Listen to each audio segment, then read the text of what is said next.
Hello, fellow Manhoa addicts. It's Manhoa To here again. Today, we're unboxing the masterpiece titled The Rise of the Namgung Sword Emperor. This video is best enjoyed while you're eating, pooping, or pretending to work. Alright, everyone, buckle up and let's get to it. Dark, ominous clouds swirled across a blood-red sky, thunder rumbling across the desolate land. Lightning tore through the night, illuminating a vast battlefield strewn with hundreds of blood-soaked, lifeless bodies. Seated upon a stone throne, the Sun-Moon Demon cult leader wore a sinister smile, chaotic dark energy swirling around his form. A sword was plunged deep into his chest, yet he appeared utterly unbothered. He chuckled softly, allowing a thick stream of blood to trickle slowly down his pale, scarred chin. The Sword Emperor of Namgung Palace. How truly amusing, the Sun-Moon Demon cult leader mocked. Standing amidst the dense smoke, Namgung glared forward, his gaze sharp and resolute despite the severe, ceaselessly bleeding wounds. Namgung dragged his heavy steps, refusing to fall even with his left arm severed. Even in that state, you can still crawl all the way here. Palace Lord of Namgung Palace, Namgung, the Sun-Moon Demon cult leader, sneered. Gritting his teeth in furious rage, he spat out a mouthful of fresh blood, his jaw clenching under immense pressure. Amusing? Did you just say amusing? Namgung roared. The Sun-Moon Demon cult has reached Anhui province. What should we do, Palace Lord? A loyal disciple bowed deeply before Namgung, delivering urgent news beneath a calm, blue sky. Namgung replied, "A swordsman's blade is sharp because it bears responsibility, and it is straight because it never compromises. Do you wish to wield the blade of a swordsman or of commoners?" Standing united before the Grand Hall, the disciples chanted their absolute loyalty to Namgung in unison. "There are no commoners among the disciples of Namgung Palace. We will all stand by you, Palace Lord," they shouted. Namgung returned to the harsh reality, looking down at the lifeless bodies of his disciples.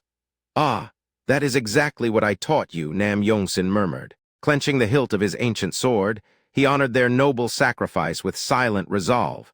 "And you have lived up to those teachings," he whispered. Namgung slowly lifted his head, radiating a chilling, killing intent that froze the very wind around him.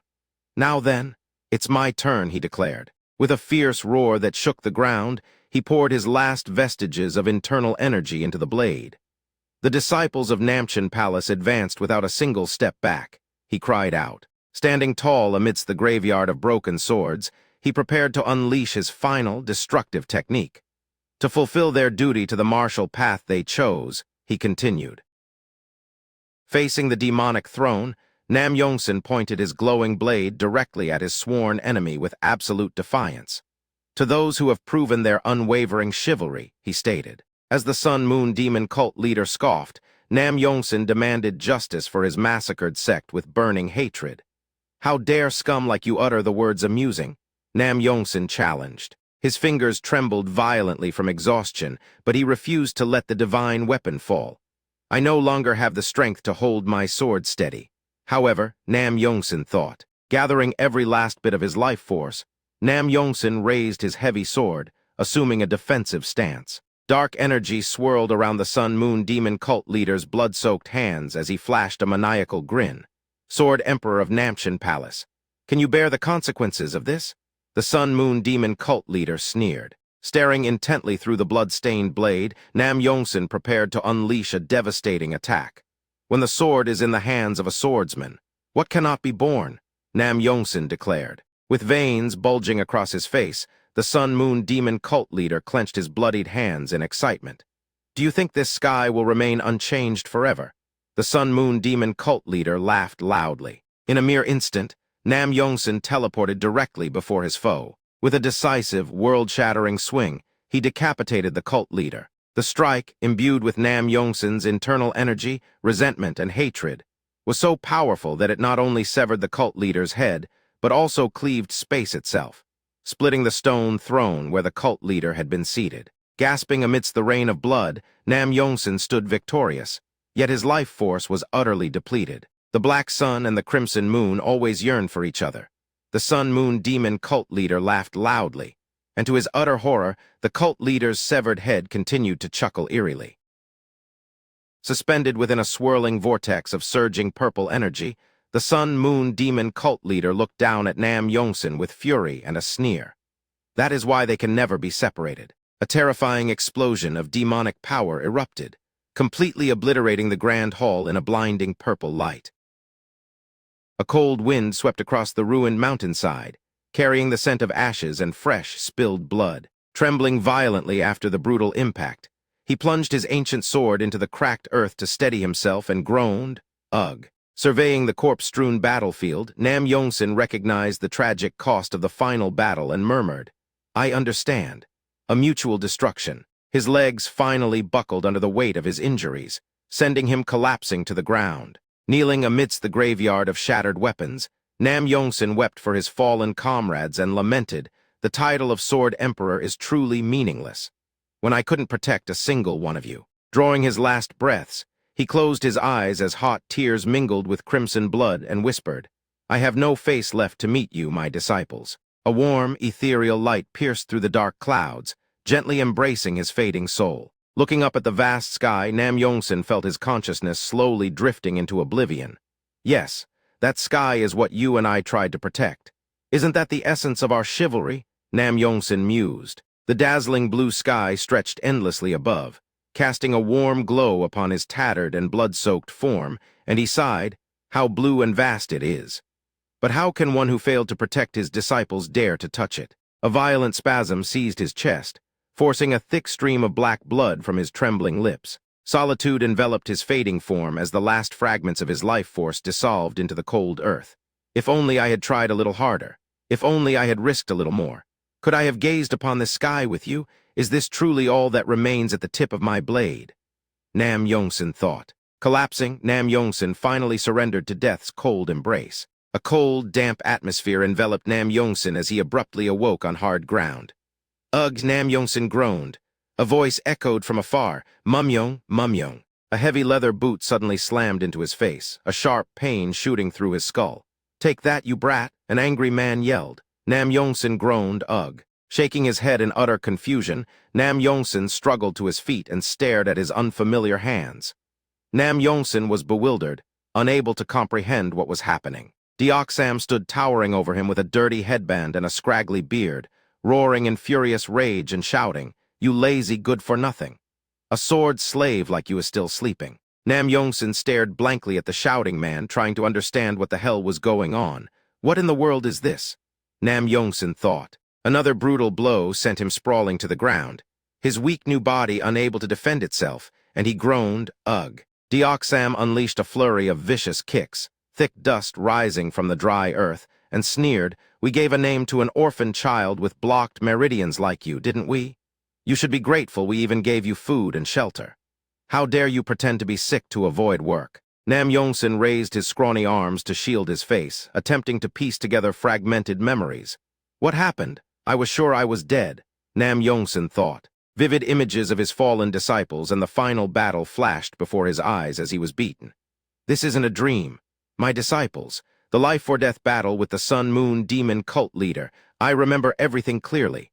I am certainly the palace lord of Namchen Palace, Namgung thought. The haunting image of the laughing demon cult leader still lingered in his mind, hinting at a connection to his rebirth. Could my final thought have caused some kind of reversal? Namgung wondered. As another heavy kick descended, Namgung instinctively reached out and simply caught the massive boot.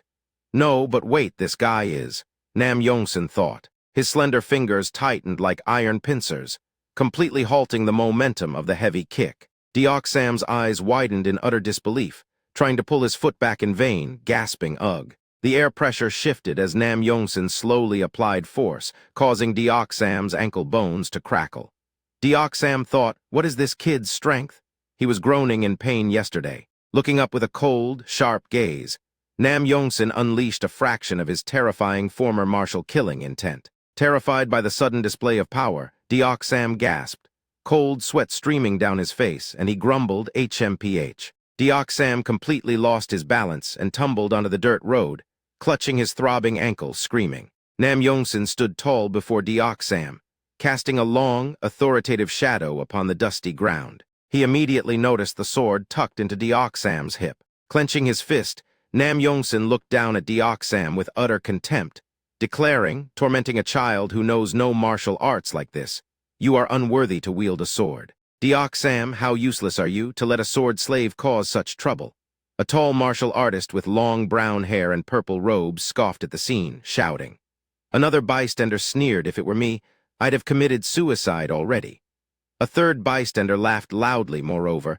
Mumyong has blocked meridians, how pathetic. An elderly martial artist with a white headband and dark gray robes stood silently nearby. Sam growled, grrr. A crude martial artist with messy gray hair and ragged robes watched the escalating conflict. Sam roared, Mumyong, you bastard. Has having blocked meridians driven you insane? Sam lunged forward with surging killing intent, drawing his sword and aiming it directly at Nam Yongsan. Nam Yongsan instantly closed the distance, one hand blocking his chest, the other swiftly grasping the sword hilt. With a single decisive stroke, Nam Yongsan severed Sam's attacking arm. The surrounding crowd was utterly horrified as a fountain of fresh blood sprayed into the air. Sam collapsed onto the dry earth, clutching his severed arm while screaming in agony, groaning, ugh. My arm, my arm. Looking down with a cold, emotionless gaze, Nam Yongsan remained completely unfazed by the pathetic sight, and he commanded, look up.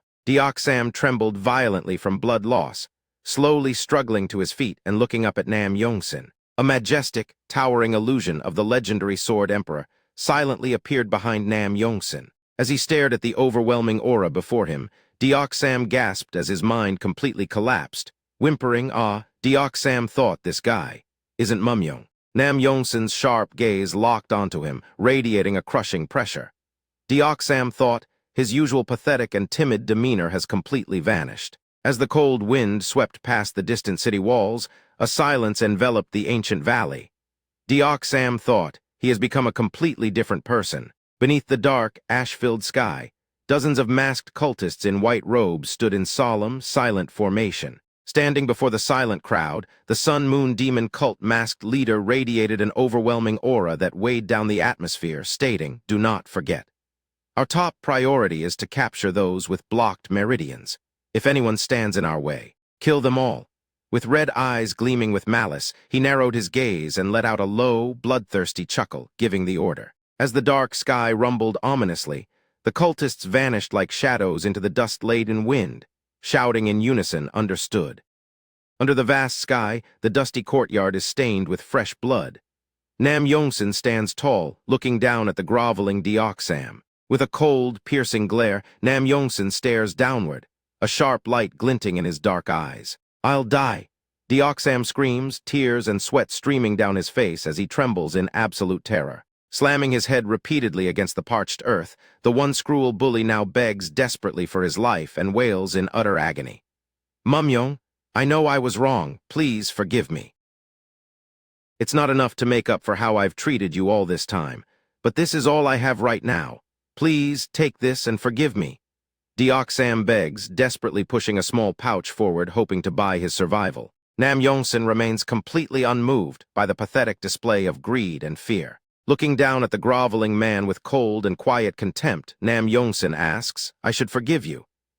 Sam, do you think I don't know you? For the past 5 years, you barely gave me anything to eat, let alone clothes to wear, Nam Yongsan says, recalling how Sam had starved and brutally beaten the defenseless boy for 5 long years. He continues to recall the torment. Whenever you were bored or needed to vent your anger on something, you always beat me. Then, instead of paying me for my work as a sword boy, you extorted me without hesitation. He recalls the endless torment inflicted upon the fragile body of the young servant. And whenever I had a seizure from my blocked meridians, you would just stomp on me, Nam Yongsan adds. In the quiet forest, a mysterious woman wearing a black bamboo hat stands silently behind the crowd. That child, she whispers, peering through her dark veil, focusing her intense gaze on the young boy. I may be different now, but this body remembers everything you did to it, he says, staring down at his trembling opponent with absolute authority. He raises his sword, his voice echoing with the accumulated resentment of the dead boy. Even if you give an apology with no sincerity, what good does it do? It's the same even if you add money to it, Nam Yongsan declares. Watching the cold blade slowly descend, Sam is so terrified that the blood drains completely from his face. Nam Yongsan says coldly, even with your face buried in the dirt, I can still see right through your treacherous heart. Deoxam whimpers, H-Heek. With a single fluid motion, Nam Yongsan swings the sword, severing Deoxam's head. He flicks the fresh blood off his blade with a cold, practiced motion. The price for persecuting and insulting the weak all this time is your head, Nam Yongsan says. He then adds, those who cannot take responsibility for their own martial arts are not worthy of wielding a sword. The veiled woman widens her eyes in absolute shock upon hearing those familiar words. She stares in disbelief, recognizing the sacred creed of her own prominent association. She silently ponders, those who cannot take responsibility for their own martial arts are not worthy of wielding a sword. That is one of Changchan society's creeds. So how does that child? White clouds drift lazily across the bright sky as Nam Yongsan slowly walks away, leaving the bloody courtyard behind. To ponder his next move, he pauses in the middle of the road and looks upward. He silently ponders, now then, what should I do now? It's not like I have any connections anywhere. As a sudden agonizing scream tears through the quiet air, he spins around in alert.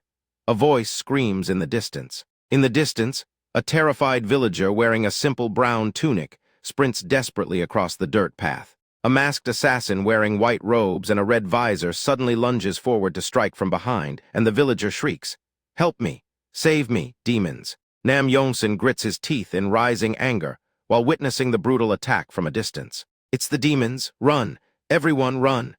The villagers cry out as a young woman with long brown hair wearing a pink dress screams in terror during the chaos. A bald young servant wearing a gray robe flees as dark energy swirls around the assassin, while a fleeing villager screams. It's the Sun-Moon demon cult. A young servant with messy brown hair wearing a green tunic runs as the emblem gleams. Nam Yongsan thinks, an embroidery with a black sun overlapping with a red moon. That is definitely the symbol of the Sun-Moon demon cult.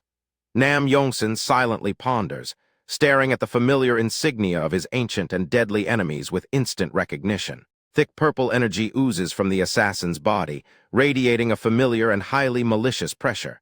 And that ominous aura oozing from their bodies. It is unmistakably demonic Kai, he silently ponders. While memories of the brutal final battle flash through his mind, he recalls their mutual destruction. He silently ponders, I threw everything on the line along with Namchen Palace, aiming at mutual destruction. But how are those demons still around? Block off the perimeter.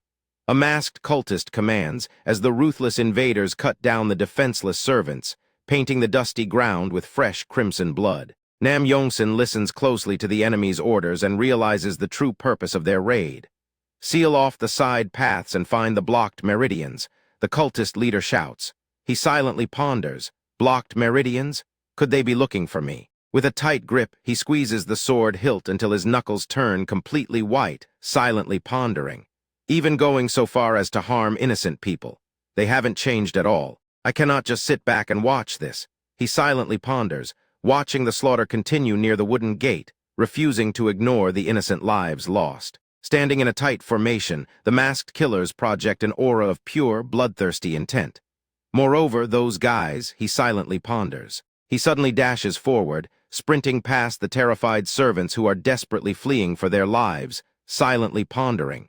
Should have disappeared from this world. Mumyong, what are you doing? The bald sword boy screams in panic, trying to stop Nam Yongsan from running toward danger. You have to run right now. You'll die if you go that way. Nam Yongsan ignores the desperate warnings and stands tall, ready to face the demonic threat before him. Once you wield the sword, he mutters. You must know when it is right to draw it, Nam Yongsan says, as dust swirls across the blood-stained courtyard, and the cold wind carries the scent of impending death. The terrified servants watch his back in utter disbelief as he walks calmly toward the danger. Mumyong, one of them stammers. Masked cultists leap forward with their swords drawn, their red visors gleaming with absolute murderous intent. He tightly grips the hilt of his stolen sword, completely ignoring his body's severe physical limitations. He silently ponders, right now I have no internal energy and my body is pathetic. But even so, my martial path remains the same, for in my past life I was the Sword Emperor. Raising the heavy blade before his face, Nam Yongsan assumes a perfect and unwavering defensive posture. From behind the thick green bushes, the veiled woman watches the solitary figure prepare for battle. She gasps softly behind her dark bamboo hat, instantly recognizing the precise and ancient martial posture, silently pondering. Is that the stance of the three-talent swordsmanship? I was told he had absolutely never learned any martial arts, though. A blinding white light erupts behind Namgung as he enters a state of absolute concentration. His Biko point is heating up. With that letter 1ED3 of focus, he probably can't even see his surroundings. To achieve that letter 1ED3 of focus, she silently ponders, observing the rapid accumulation of heat at the crown of his head with deep astonishment. Namgung slowly opens his dark eye, focusing his entire mind on the incoming demonic enemies. 3 from the left, 4 from the right. Namgung silently ponders as 7 masked assassins surround him, their blades raised to strike him down from all sides. He raises his sword high above his head, while the first cultist lunges forward to slash. Namgung firmly plants his foot onto the dry dirt, initiating his first devastating sword strike.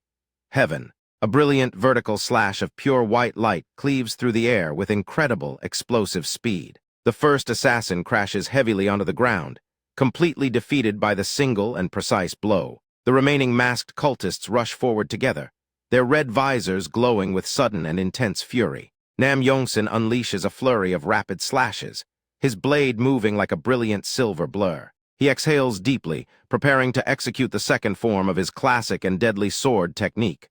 Earth, Namgung says, his focus unwavering. Sparks fly as his sword collides with their weapons, effortlessly shattering their coordinated defense in seconds. A masked cultist leaps from above, bringing his curved blade down toward Namgung head. With absolute precision, Namgung tracks the descending blade of his incoming opponent. A cold smile plays across his lips as he prepares to unleash his final strike. He swings his blade with blinding speed, cleanly slicing through the airborne attacker's defense. The wounded cultist gasps in agony while the sheer force of the blow shatters his balance.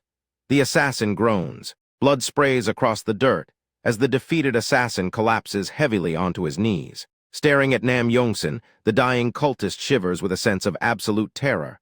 What a monster, the assassin silently ponders, his life fading. Namgung stands quietly amidst the carnage, letting the blood drip slowly from his blade.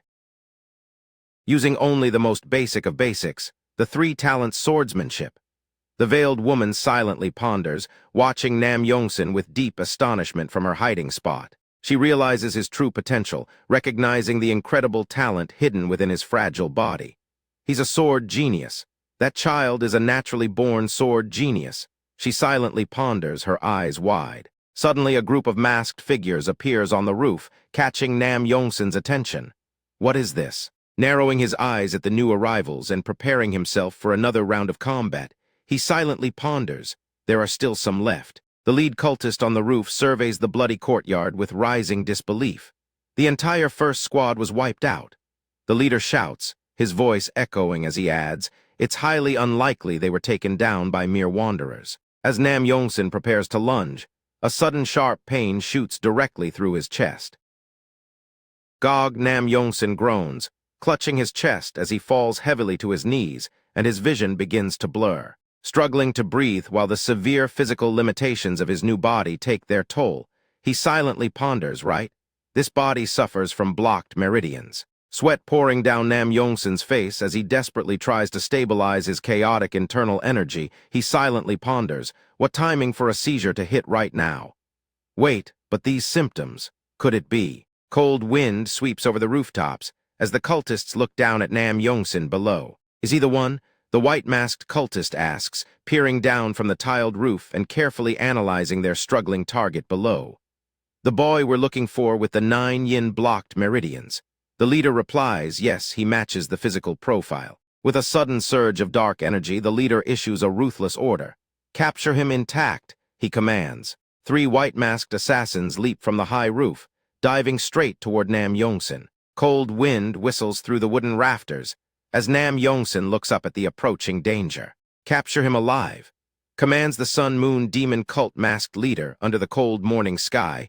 The bloody courtyard remains silent, with only the wind howling through the dirt. 3 white-masked assassins leap down from the tiled roof, their curved blades glinting in the light. Namgung groans, gritting his teeth against the agonizing chest pain as he struggles to maintain his grip on the sword. A sudden bolt of crackling blue lightning arcs across the courtyard, violently blasting the incoming assassins backward. Staring in utter disbelief, Namgung watches the brilliant electrical energy surge through the dusty air. Blue lightning, he ponders silently. Standing tall upon the tiled roof, a mysterious woman in black robes unleashes crackling blue lightning. She turns her head slightly, her sharp gaze cutting through the veil of her dark bamboo hat. Recoiling in shock as his subordinate quickly steps forward, the leader gasps, "Black Cloud, playful lady." He then adds, "How is she here?" The subordinate quickly steps forward and shouts, "It seems the Changshan Society got wind of this." Black Cloud, playful lady stands calmly on the roof, completely surrounded by dozens of hostile cultists. The demon cult leader narrows his eyes, prioritizing the mission over the fight. The mission comes first, he commands, adding, "Buy me some time." Multiple white-masked assassins leap toward Black Cloud, playful lady, their swords drawn to strike her down. She smoothly draws her sword, the blade instantly radiating a brilliant, concentrated blue electrical energy. A massive burst of blue lightning erupts, instantly tearing through the ranks of the charging cultists. Black Cloud, playful lady glides forward, her lightning-infused sword slicing effortlessly through her enemies in seconds. She lands gracefully on the tiled roof, her movements fluid and completely untouched by the chaos. A heavy black boot suddenly slams down right in front of the trembling Namgung. Brilliant arcs of blue lightning surge through the air, violently striking down the masked cultists. Namgung stares at the crackling energy, his eyes widening as he recognizes the familiar technique. Could it be? He thinks. He then adds, "No, I'm certain. It's the infinite step." While the blue lightning illuminates the courtyard, Namgung watches the mysterious woman in black robes move with incredible speed. That's the Namchen Palace's footwork, he thinks, then wonders, how does that swordswoman know it? The demon cult leader suddenly appears from behind, his crimson eyes gleaming with murderous intent as he looms behind Namgung. "You are coming with me," the assassin says, his voice cold and commanding, reaching out with a gloved hand. Gritting his teeth against the searing pain in his chest, Namgung struggles to remain conscious. "Kyug," he groans, his body trembling. With a sudden flash of light, the mysterious woman descends from above, her blade cutting through the air. She swings her sword, the blue lightning energy carving a sharp path that severs his right hand, forcing the masked leader to recoil. "What?" the assassin gasps, recoiling in terror as the blade slashes past him, his eyes wide with shock. She lands gracefully, her face hidden behind a dark veil as she looks down at the fallen assassin. "Get your dirty hand off him," she says, adding, "I've taken a liking to this child."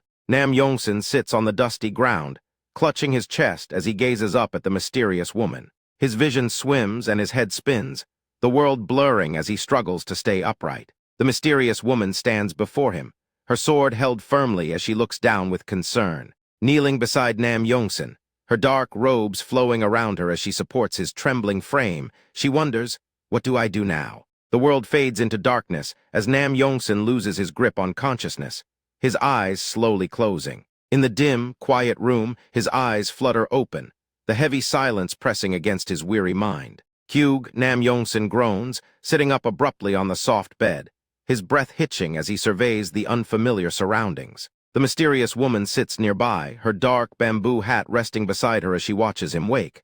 "Are you awake?" she asks. Namgung stares at her, unable to speak. She smiles softly, her expression calm and composed as she observes his confusion. Sunlight streams through the paper windows, casting long shadows across the room where they sit in silence. Staring at the woman, his mind racing with speculation, Namgung thinks she has clearly mastered the infinite step. He adds, however, the swordsmanship itself isn't from the Namchen Palace. "How is this possible? Your body should feel better now. I've suppressed the cold yin kai caused by your 9 yin-blocked meridians," the woman in the black bamboo hat says calmly, her voice gentle. Namgung clutches his chest, his eyes wide with disbelief as he processes her words. "Right, the 9 yin-blocked meridians," he thinks. "Aren't the 9 yin-blocked meridians something only women are born with? How can a man have them?" He looks at her, his expression filled with intense curiosity and lingering doubt. But to think she could suppress the cold yin kai of the 9 yin-blocked meridians, he thinks. She remains composed, her presence radiating the aura of a master with profound martial arts. Judging by her voice, she seems to be around the age of a late-stage rising star. Namgung thinks, adding her martial arts achievements are truly outstanding. Reaching up, she slowly lifts the dark veil from her face to reveal her features.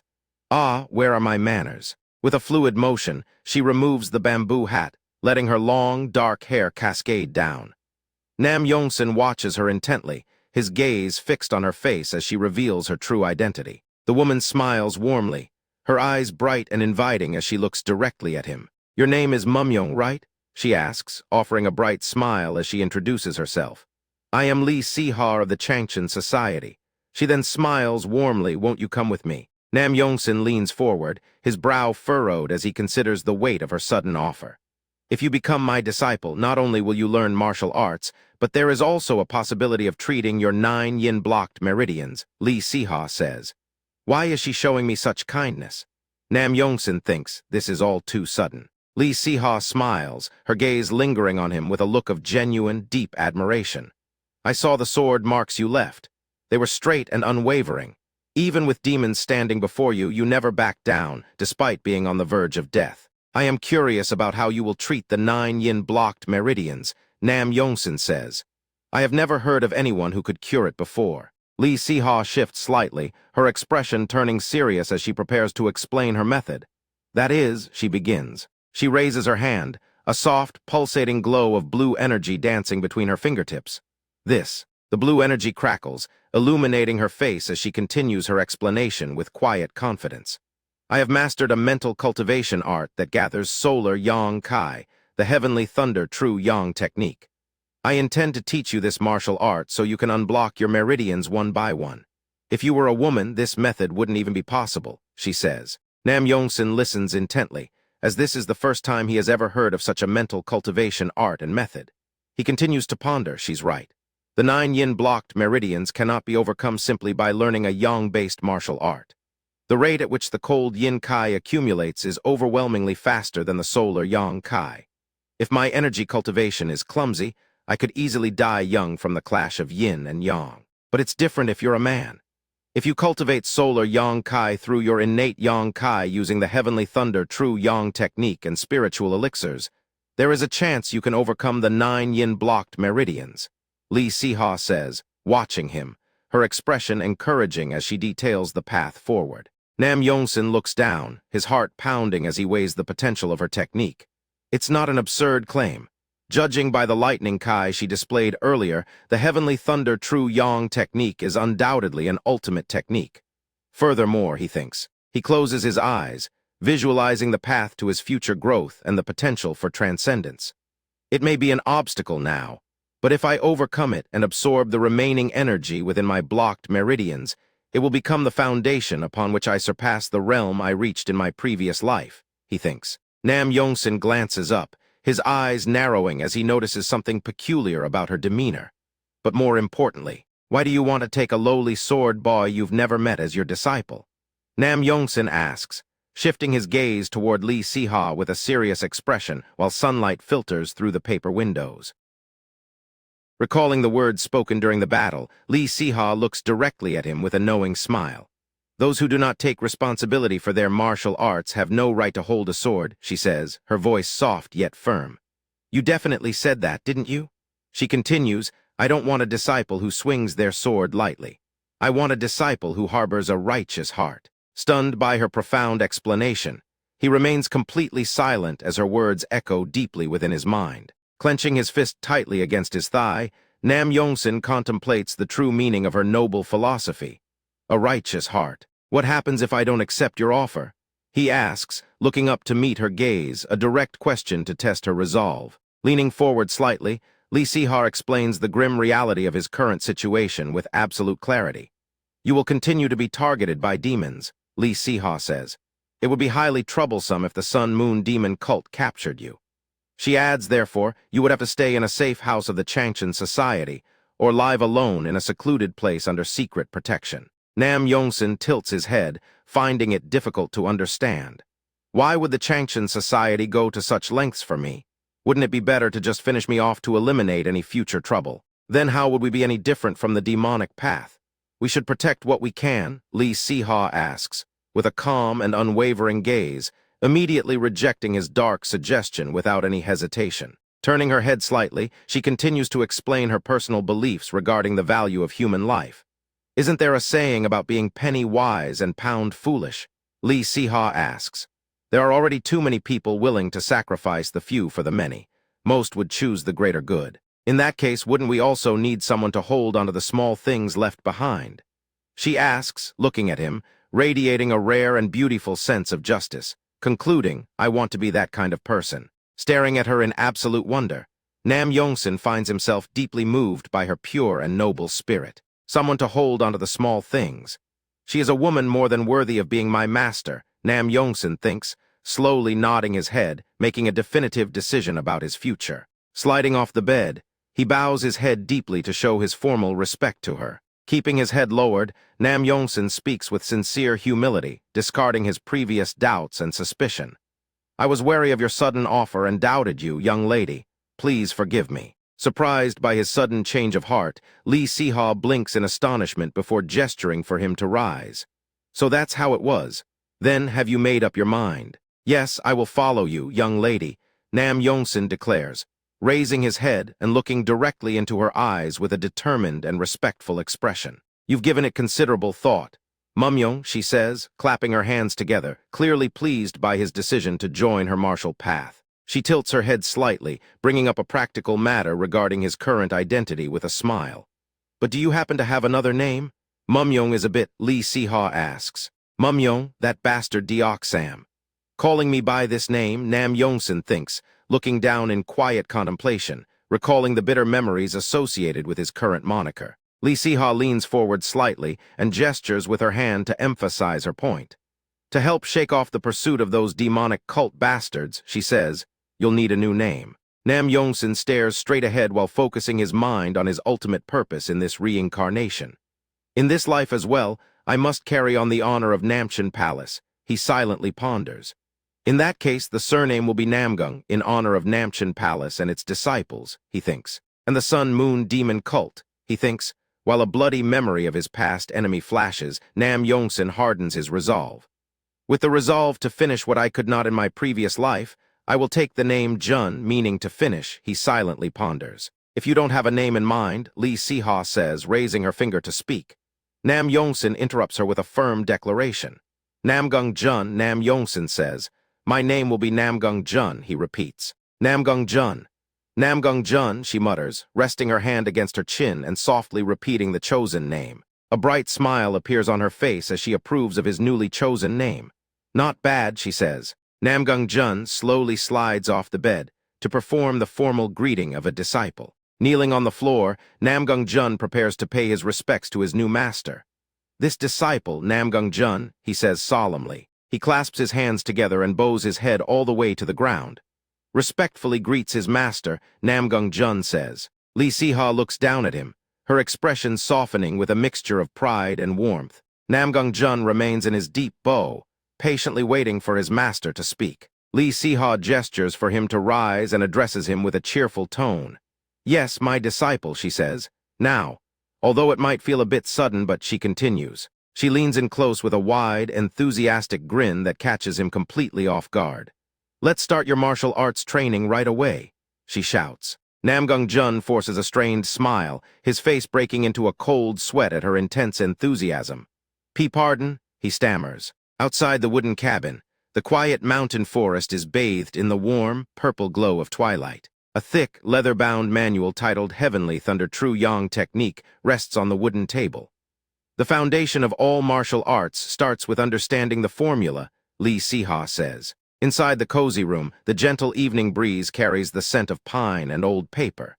Shall we begin with the formula of the Heavenly Thunder True Yang Technique now? She asks, her voice soft in the quiet evening. Under a vast twilight sky painted with purple clouds, the quiet mountain forest embraces a wooden cabin.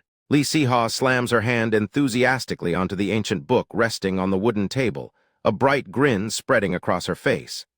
Junna, this is the Heavenly Thunder True Yang Technique, she says, the ultimate manual of our society. Namgung Jun scratches his head awkwardly while Lee Siha stares back at him in sheer disbelief. My surname is Namgung," he stammers. She gasps in surprise. "It's Namgung, not Nam. I've never heard of such a surname." Lee Siha flips through the delicate paper pages of the manual to begin her detailed explanation. "Since you lived as a sword boy, you probably know the basics about letters and the murim," she explains, flipping a page. "But I'll explain a little anyway." Namgung Jun nods his head respectfully, focusing his entire attention on her instructions.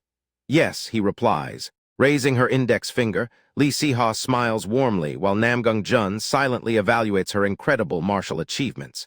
He silently ponders. She achieved the realm of 3 flowers converging at the crown at the age of a rising star.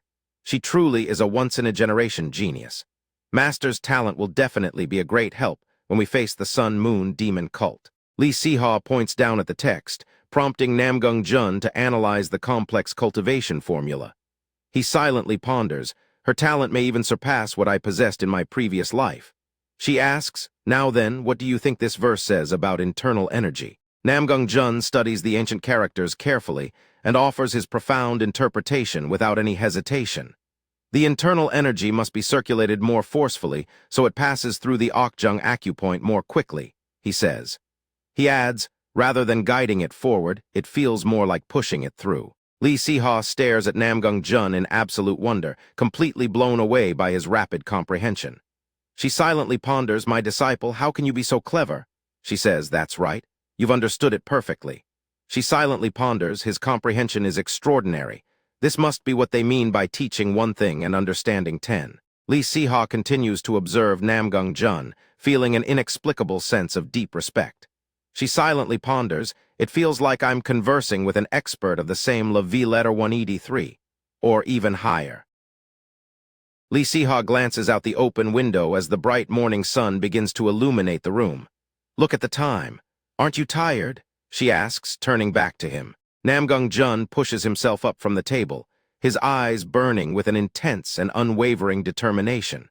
"Since I've memorized all the verses, I'd like to start cultivating immediately," he declares. Lee Siha rests her chin in her hand, silently worrying about his lack of formal training.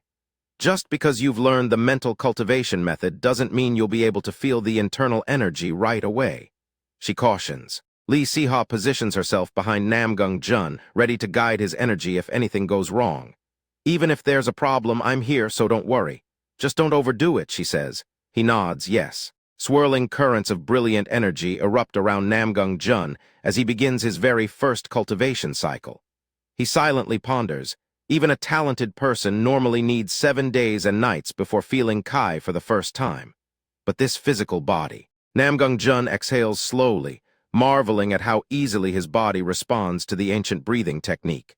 He silently ponders. "With just 1 cycle of inhaling and exhaling, I can already feel the Kai." Brilliant blue light surges through his pathways, expanding his meridians to an unprecedented and shocking degree. He silently ponders. "Furthermore, the strength and width of my meridians are absurd, with the memories of my past life and this physical body." Lee Siha recoils in absolute shock, her hands trembling as she senses the explosive energy flow. "What? He can already feel the Kai?" she gasps. "What should I do?" My disciple must be a genius. Namgung Jun clasps his hands together, focusing the newly formed warmth directly into his lower dantian. He silently ponders. "Because my body was filled with yin energy, I can feel the warmth settling in my dantian even more clearly. This is the solar yang Kai. Morning light warms the quiet wooden cabin." Namgung Jun opens his eyes, feeling the newly cultivated energy settle deep within his dantian. Clapping her hands with pure delight, Lee Siha beams at him from across the small room. "Excellent, my disciple," she cheers. Namgung Jun looks up in surprise. "Master," he says. Lee Siha extends her hand forward, inviting him to test his newly acquired control over his inner energy. "Try following my circulation," she instructs. Crackling arcs of blue lightning suddenly erupt from her palm, illuminating the dim corners of the cabin. Namgung Jun stares at the brilliant sparks while Lee Siha watches him with an expectant, encouraging smile. "How is it? Do you think you can do it?" she asks. He silently ponders. There is a saying in Jianghu that one should not easily reveal their skills. Raising his own hand, Namgung Jun allows the warm solar yang kai to flow freely toward his fingertips. He silently ponders, but I guess there's no need to hide my strength from my master. Lee Siha gasps in utter disbelief as brilliant blue lightning immediately begins to crackle around his hand. She silently ponders, he can really do it. Lee Siha smiles warmly as she realizes the incredible potential of her newly acquired student. She silently ponders, a disciple with such comprehension. I must have exhausted a lifetime's worth of luck. Namgung Jun disperses the lightning energy and looks up at her, eager to expand his martial knowledge. Master, I'd like to learn other martial arts as well, he says. Things like swordsmanship and footwork, he adds. She replies, of course you should. Lee Siha pumps her fist enthusiastically, her eyes sparkling with excitement at the thought of his training. Let's go to the Changchen Society together. She shouts, adding, you'll be able to find martial arts that suit you there. Namgung Jun nods slowly, his mind instantly racing with strategic calculations regarding his future growth and path. He silently ponders new martial arts. Grim memories of the tragic slaughter at Namchen Palace flash vividly across his mind, fueling his resolve. He silently ponders, I remember the martial arts of the Namchen Palace, but if I just follow them, it's obvious that the same past will repeat itself. Clenching his fist tightly, Namgung Jun vows to forge a completely new path to defeat his enemies. He silently ponders, to prevent that, I will create martial arts that surpass my past life. Cool mountain mist drifts through the towering pine trees. Carrying their travel packs, Namgung Jun and Lee Siha walk side by side along the winding dirt trail. The Changchen Society is, she begins. While they walk, Lee Siha explains the tragic origin of their destination, her voice tinged with sadness. She says, an alliance formed by survivors of families and sects destroyed by the Sun-Moon demon cult, visualizing the fallen heroes of the past. Namgung Jun silently listens to her explanation of their history. Stepping over a mossy rock, Namgung Jun questions the core philosophy of her righteous martial alliance. Didn't you say the core virtues of the Changchen Society are chivalry and heroic deeds? He asks. Namgung Jun tilts his head slightly, expressing his confusion regarding their passive approach to their mortal enemies. If that's the case, shouldn't the eradication of the Sun-Moon demon cult and revenge be prioritized? He asks. The wind whispers through the quiet mountain peaks. Recalling the sacred words of their founder, Lee Siha shares the profound wisdom that guides their alliance. The first leader of the Changchen Society once said that the lives preserved through the sacrifices of heroes should not be cast back into the flames of resentment. To do so would defy reason, she adds. While explaining the alliance's noble history, Lee Siha recalls the survivors who chose compassion over endless hatred. That is why they choose to use those lives to help others and seek to embrace chivalry rather than revenge, she says. She describes the vast repository where countless martial artists willingly contributed their sacred family techniques. Because of that, the Changchen Society's library contains not only the martial arts of fallen sects and techniques gathered from across Jianghu, but also countless martial arts voluntarily contributed by those who joined, Lee Siha explains. Pausing mid-step on the dirt path, Lee Siha speaks with a sudden, quiet sadness. My family was also destroyed by the Sun-Moon demon cult, she says, her voice dropping to a whisper. With the gentle mountain breeze rustling her dark robes, she explains the origins of her skills. The martial arts I learned came partly from my family's legacy, and partly from techniques within the Changchen Society's library that suited me, Lee Siha says. Namgung Jun clenches his fist tightly and realizes how his former sect's techniques were preserved. You'll also find martial arts that suit you in that library, Lee Siha promises. Namgung Jun silently ponders. It seems the martial arts of the Namchen Palace also entered the Changchen Society in that manner. He gazes up at the bright sky, calculating the vast amount of time that had passed. It seems over 200 years have passed since the Namchen Palace was destroyed, Namgung Jun silently ponders. While recalling his tragic final moments in his past life, he analyzes the current state of Jianghu. And with the Sun-Moon demon cult's dominance becoming so prominent, the Changchen Society's standing isn't bad, Namgung Jun silently ponders. Namgung Jun notices her somber mood and speaks gently to ease her sudden pain. I apologize for stirring up painful memories, Namgung Jun says. Lee Siha remains silent. She laughs sheepishly and waves her hands to dismiss the heavy atmosphere.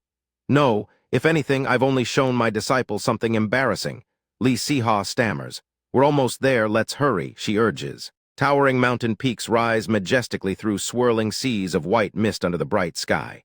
Li Siha asks, disciple, Huangshan is famous for its 4 wonders. Can you name them? The pine trees, the sea of clouds, the rock formations, and the hot springs, Namgung Jun replies. You're really clever, Li Siha praises. They navigate the rugged rocky path as the dense fog begins to settle around them. The Changshan society is hidden within the 4 wonders of Huangshan, Li Siha explains. She steps precisely onto a hidden stone, activating the ancient defensive array. We have to pass through a formation, Li Siha warns, so follow my footsteps carefully. Emerging from the thick mist, Namgung Jun gasps in sheer amazement at the sight before him. Namgung Jun gasps. A grand wooden gate stands proudly atop the stone stairs, surrounded by soaring mountain peaks. This is the Namchen Palace. Namgung Jun silently ponders. Coincidentally, it's situated in the exact same place where the Namchen Palace from my past life was. Several guards dressed in light gray robes bow respectfully as Namgung Jun and Li Siha approach the entrance. Hall Master, welcome back, one guard says. We greet the Heaven's Sword Hall Master, the other guards shout. Namgung Jun tilts his head in confusion, trying to decipher her playful and mysterious smile.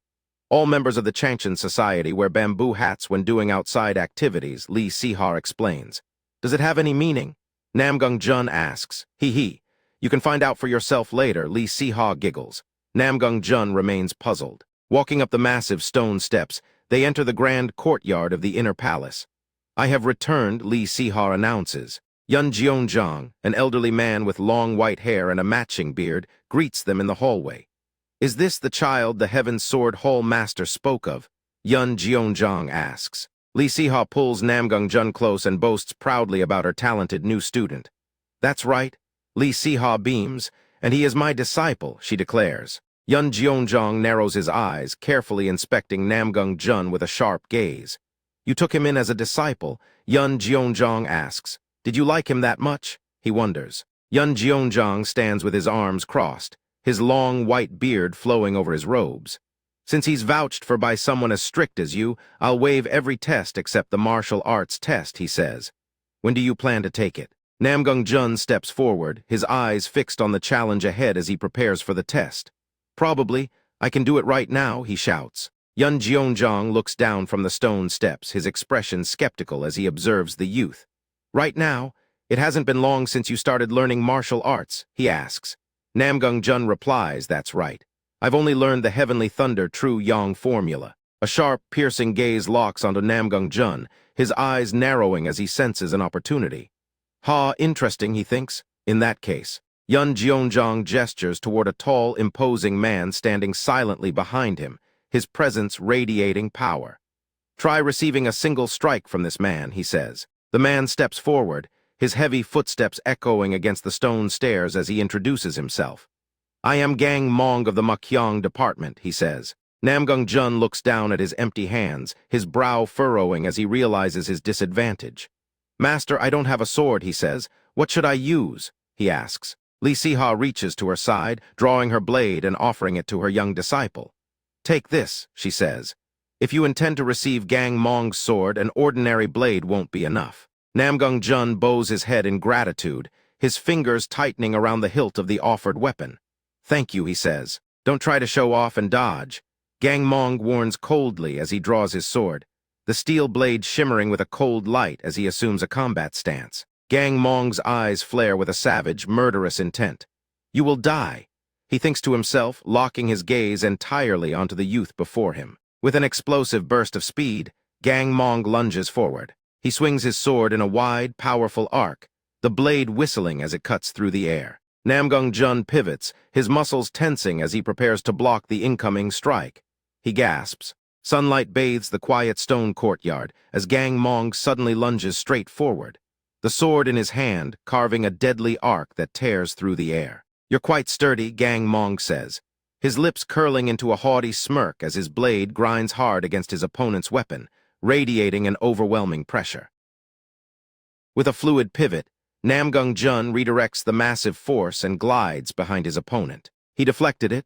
Gang Mong silently ponders, his hands trembling as he struggles to comprehend the effortless deflection. Leaping high into the air, Namgung Jun raises his sword, poised to deliver a lightning-fast counterattack. Gang Mong raises his weapon to block the incoming strike, his mind reeling in absolute shock as he silently ponders.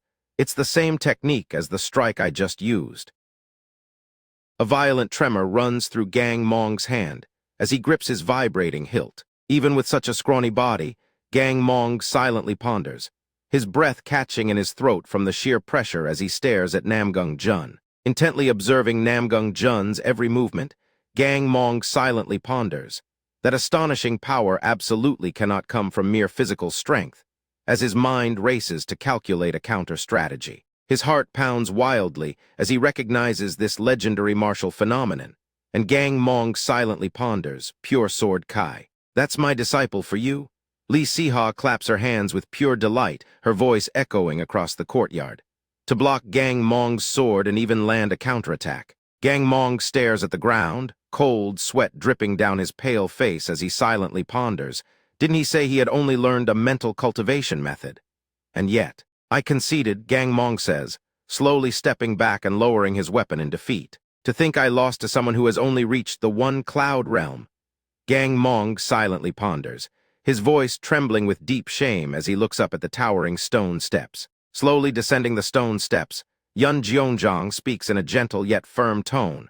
For our Changchen society, this child will carry the weight of the next 50 years.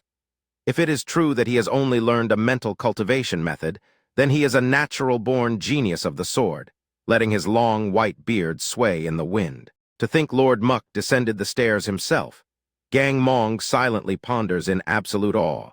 Standing silently beside him, Li Siha whispers, he hasn't come down even once since administering the initiation test. Yun Jiongjong stands before the group, his sharp gaze locked directly onto Namgung Jun as he remarks. If the society leader had seen this, he would have taken him in as a disciple. Chuckling nervously, Li Siha replies, that would be quite troubling. What is your name? Yun Jiongjong asks, his voice echoing in the quiet courtyard. Bowing politely in response, Namgung Jun replies, I am Namgung Jun. Placing a firm hand on Namgung Jun's shoulder, Yun Jiongjong declares, Namgung Jun. From this day forward, you are a member of the Changchen society. This causes Namgung Jun to slightly furrow his brow as he silently ponders, one cloud rank. While standing in the sunlit courtyard, Li Siha adjusts her bamboo hat and beams with pride as she cheers. My disciple, I hope you quickly become a 4-cloud too. To explain, the hierarchy depends on the number of clouds, Gang Mong says, stepping forward to clarify the ranking system of their righteous martial alliance. Take this, Gang Mong says, extending his arm with a respectful gesture to hand over a small token.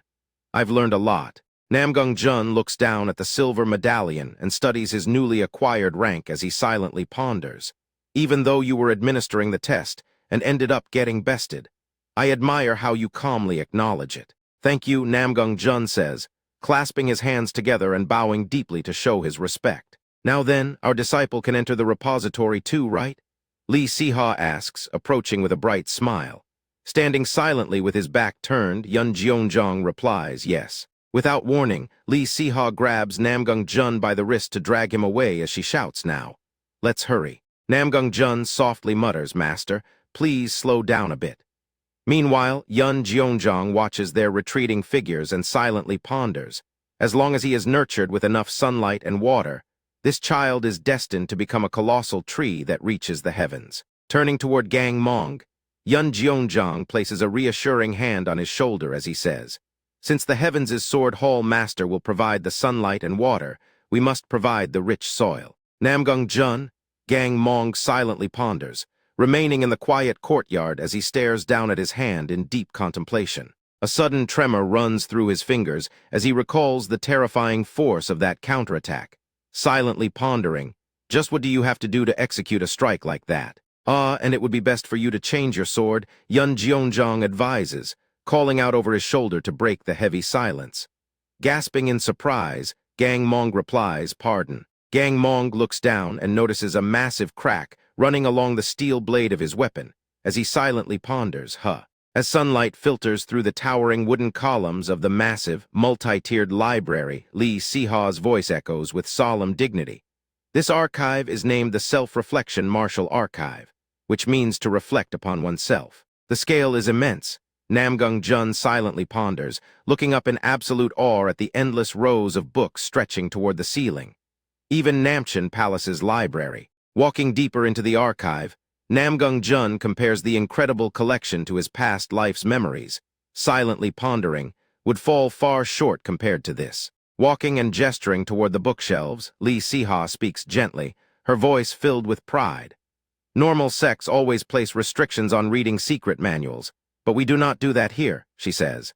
She then adds, because we must grow endlessly stronger to oppose the Sun-Moon demon cult and carry out righteous deeds. You remove the restrictions and set a standard instead, Namgung Clan notes, pointing to a manual resting in her hands.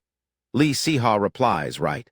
There are some you can't view if your cloud rank is too low. Looking down at his hand, Namgung Clan immediately understands the true purpose behind the archive's name, silently pondering, so that's why it's named Self-Reflection Martial Archive.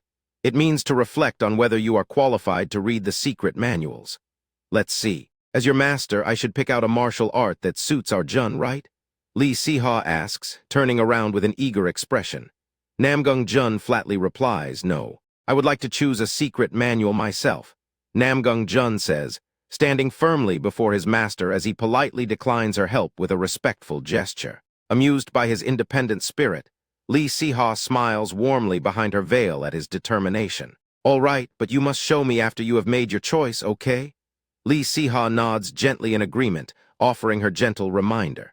Namgung Clan replies yes before preparing to explore the massive archive on his own. Outside the grand pavilion, the evening sun dips below the horizon, painting the sky in deep crimson. Sitting quietly at his desk, a brown-haired archivist wearing blue robes watches Namgung Clan browse the shelves. I'm sure the Heaven's Sword Hall master said. The young archivist silently ponders, resting his chin on his hands as he recalls the master's parting words with suspicion. I have some urgent matters to attend to, so I'll be back, Lee Seeha had said, addressing the archivist directly before leaving her young disciple to his devices. If my disciple happens to get lost, please give him some advice. She had requested with a bright smile, prompting the archivist to nod politely as he silently ponders. That's what she said, but is he even actually reading? The archivist silently ponders as a heavy book clatters onto the floor, while Namgung Clan rapidly flips through another ancient manual. He's not getting lost, he's just causing trouble. The archivist silently ponders, watching Namgung Clan carelessly toss aside yet another discarded scroll with a frustrated sigh. Stepping forward to intervene, the archivist decides to offer some stern advice as he says, excuse me.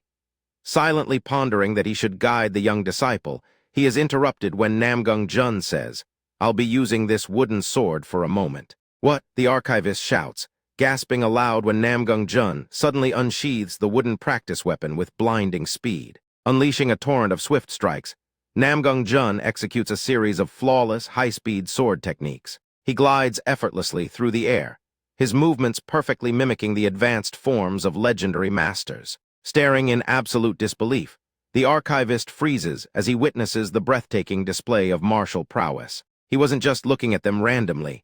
The archivist silently ponders, looking down at the discarded manuals to realize the true pattern behind the chosen books. Hyongseong Sword Art, Sassen 12 Swords, Jinshin Sword Art. A brilliant aura of pure sword Kai erupts around Namgung Clan as the archivist silently ponders.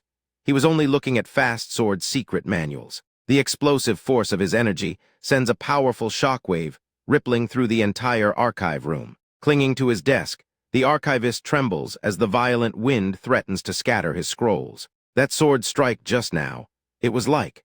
The stunned archivist silently ponders, gulping in sheer terror as he struggles to comprehend the godlike talent of the youth. Namgung Clan slowly lowers the wooden practice sword, his breathing remaining perfectly calm and steady. Namgung Clan freezes as a cold, commanding voice suddenly demands, What are you? Namgung Clan mutters, turning around to notice a dark, towering silhouette standing menacingly behind the desk. I asked, what are you?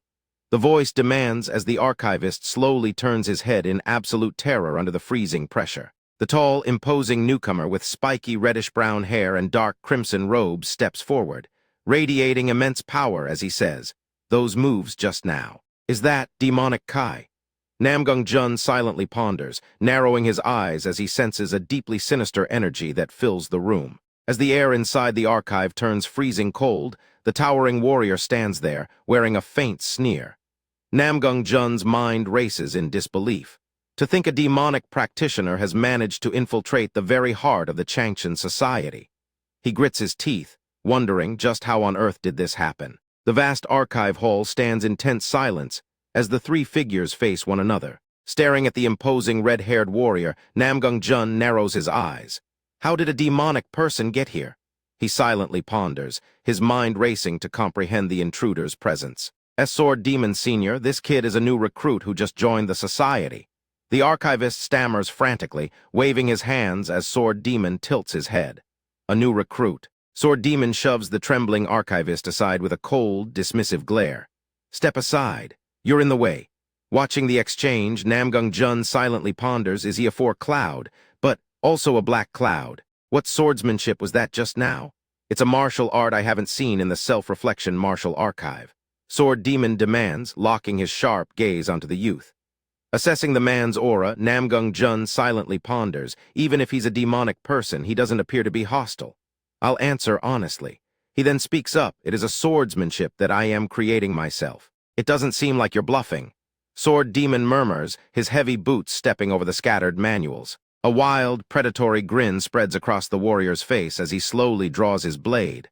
"Interesting. Let's see your technique. If you satisfy me, I'll reward you appropriately." The terrified archivist yells out in a desperate bid to stop the clash. "Senior, I told you he's a new recruit who just learned a mental cultivation method. Tusk, you blind fool. Just stand back and watch." Sword Demon sneers over his shoulder, leaving the archivist stammering, "Ah, no, that's." The archivist weeps in absolute despair, silently screaming for rescue.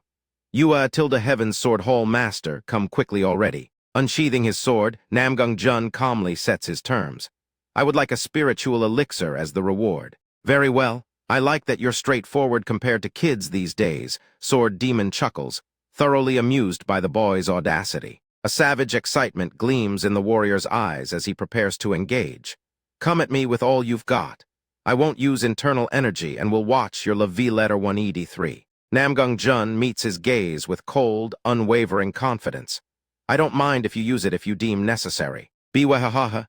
You're a crazy bastard," Sword Demon roars with laughter, delighted by the sheer insolence. With a sudden burst of speed, their blades collide in a shower of sparks. Sword Demon grins as he feels the heavy vibration traveling up his arm. That's got quite the impact. Exerting more force, Sword Demon pushes forward with a fierce shout. An explosive shockwave erupts from their locked weapons, cracking the stone floor. Namgung Jun is thrown backward, flipping gracefully through the air to absorb the impact. Sliding across the floor, he instantly stabilizes his stance to regain his balance. Adjusting his grip on the sword, Namgung Jun focuses intensely as he silently ponders. At the exact moment the sword path splits upward, I will integrate the techniques of the Sasson 12 swords. Unleashing a flurry of lightning-fast strikes, he swings his sword, creating a mesmerizing array of afterimages. Leaping high, he executes a swift downward arc. To extend one slash into three, he silently ponders. Parrying the relentless multi-directional assault, Sword Demon silently ponders in sheer astonishment. "Look at this kid. Is he casually altering my own sword techniques? It's a good sword. It feels like I'm regaining the senses of my past life." Namgung Jun silently ponders, feeling his old combat instincts awaken. A sharp ache flares in his chest, reminding him of his physical limits. However, this frail body born with blocked meridians can't withstand it. "I need to end this quickly," he silently ponders. Pushing his body to its absolute limit, Namgung Jun accelerates his strikes. "I need to be just a bit faster, with a bit more precision," he silently ponders. "By increasing my stride here by half an inch." Namgung Jun silently ponders, shifting his weight to execute a sudden burst of speed. He unleashes the 12th technique, Eternal Lightning Arc, sending a wave of blue energy forward. Sword Demon parries the lightning strike, his laughter echoing through the hall. "Interesting, this is fun." Namgung Jun stands poised, his eyes locked onto his opponent. As the dust settles, Namgung Jun spots the opening. I can see the sword path for the next technique, he silently ponders. What I hold in my hand is a forged lightning flash. Namgung Jun silently ponders, channeling his remaining Kai into the blade. The wooden sword crackles with intense blue electricity. So I must naturally become a straight bolt of sword lightning and dash forward, he silently ponders. His eyes flash with a brilliant light. This is the optimal sword path, he silently ponders. He unleashes the 13th technique, single bolt of thunder, launching himself forward. He descends like a streak of lightning, aiming directly at Sword Demon. A massive burst of energy illuminates the entire archive, shattering the surrounding structures. For me to be cornered by a kid. Sword Demon silently ponders, his teeth grit as he struggles to hold his ground, and to have to use internal energy. His eye twitches with a mixture of shock and irritation. The force of the impact pushes both fighters back, leaving deep grooves in the floor. Sword Demon slowly lowers his blade, staring at the boy. I have no choice but to acknowledge him, he silently ponders. Looking at the exhausted youth, Sword Demon is deeply impressed. That boy was born with a monstrous talent, he silently ponders. The techniques just now, Sword Demon silently ponders, analyzing the sequence. Sword Demon steps forward, his voice calm. From a certain point, they unfolded in an orderly manner worthy of being called a new swordsmanship style. Are there 13 techniques in total? Namgung Jun nods simply. That's right. Sword Demon tilts his head, curious. What is its name? 13. Namgung Jun begins, his voice steady. Looking up, he confidently declares the name of his newly created swordsmanship. It is the 13 Thunder Lightning Swords. The archivist gapes in absolute shock. 13 Thunder Lightning Swords, to temper his techniques against Sword Demon Sr. and create forms and strikes. He silently ponders, sweating profusely. It's a swordsmanship of at least 3 clouds. You kid, Sword Demon chuckles, a warm grin returning to his face. He extends a direct invitation to the young genius. I like you, come to Mukrion Hall. Namgung Jun tilts his head in confusion.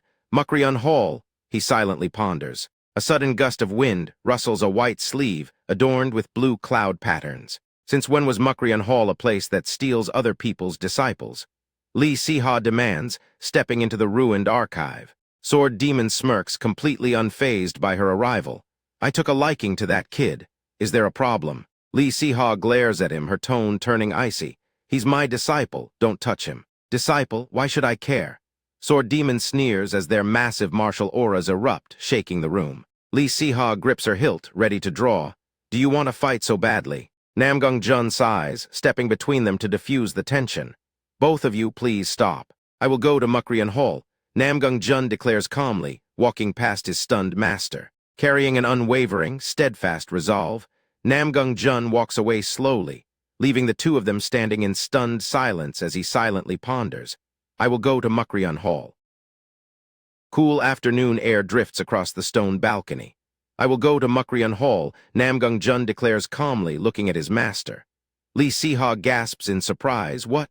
Before he adds with a faint smile, when the time comes, that is. Since Lord Muk seems curious about my sword, I'm offering to be his sparring partner occasionally, Namgung Jun explains calmly. Lee Siha watches him with a mixture of disbelief and exasperation, silently pondering, what is that crazy bastard saying? Clutching his face in disbelief, Sword Demon bursts into a fit of sudden, uncontrollable laughter. What was that? He asks, his shoulders shaking. Biwahahaha. Throwing his head back, Sword Demon roars with pure delight at the sheer audacity of the youth before him. Ah, Tilda, you've brought something interesting, Sword Demon sneers, stepping closer to Namgung Jun with a wild, predatory grin. Don't keep me waiting too long. With a swift flick of his wrist, Sword Demon tosses a heavy black wooden box forward. Take this, he says simply. I'm off, Sword Demon says, turning on his heel to walk away while Lee Siha glares intensely at his retreating back. Clenching her fists in frustration, Lee Siha stomps her foot as she watches the warrior disappear. Ugh, that insufferable bastard, she mutters under her breath. What is that? Lee Siha asks, pointing a finger at the mysterious wooden container resting in Namgung Jun's hands. He replies calmly, it's the spiritual elixir I was promised. Opening the lid to reveal a white elixir radiating a warm glow and rich spiritual energy, Namgung Jun murmurs softly, a white crane pill. Standing beside him, Lee Sihar explains in a gentle tone, "Jun, this is a top-grade spiritual elixir, perfect for someone who has just begun to gather their internal energy." Namgung Jun looks up from the glowing pill to question his master about their next destination. "By the way, what did he mean about coming to Mukrian Hall?" he asks. "Am I not going straight to the Heaven's Sword Hall? The new Cloud members have an adjustment period in the One Cloud quarters, where they compete against each other," Lee Sihar explains, raising her index finger to outline the strict rules of their alliance. "The recruits who achieve excellent results there are given the opportunity to choose their hall. That's why, even though you are my junior brother, I can't arbitrarily bring you into the Heaven's Sword Hall." Snapping the wooden lid shut, Namgung Jun reassures his master with a confident and determined expression. "Don't worry," he says. "I'll win and join the Heaven's Sword Hall." As darkness blankets the mountains, a quiet stillness settles over the tiled roofs of the Changshan society. Sitting alone in his dimly lit room, Namgung Jun swallows the glowing white crane pill. "Kug," Namgung Jun gasps as a sudden, violent spasm racks his body, forcing him to clutch his chest in agony. Sweat pours down his face as the raw, unrefined energy of the elixir tears through his meridians. He silently ponders. The backlash is hitting right after taking the spiritual elixir. Gritting his teeth, Namgung Jun quickly sits cross-legged on his bed to begin his meditation. Golden light envelops Namgung Jun as he channels his inner energy to soothe his burning meridians. He silently ponders, "Protecting myself with solar Yang Kai whenever the backlash occurs lessens the pain. Through this process, my mastery of the heavenly thunder true Yang formula is gradually improving." He silently ponders, focusing on guiding the warm, stabilized energy through his acupoints. "As soon as I build up enough internal energy, I must immediately unblock my first acupoint." Exhaling a long breath of hot air, he collapses onto the soft mattress in sheer exhaustion. Staring at the wooden ceiling beams, Namgung Jun calmly plans his training regimen for the coming days. "But I must not be impatient," he silently ponders. "Even a slight mistake could lead to Kai deviation.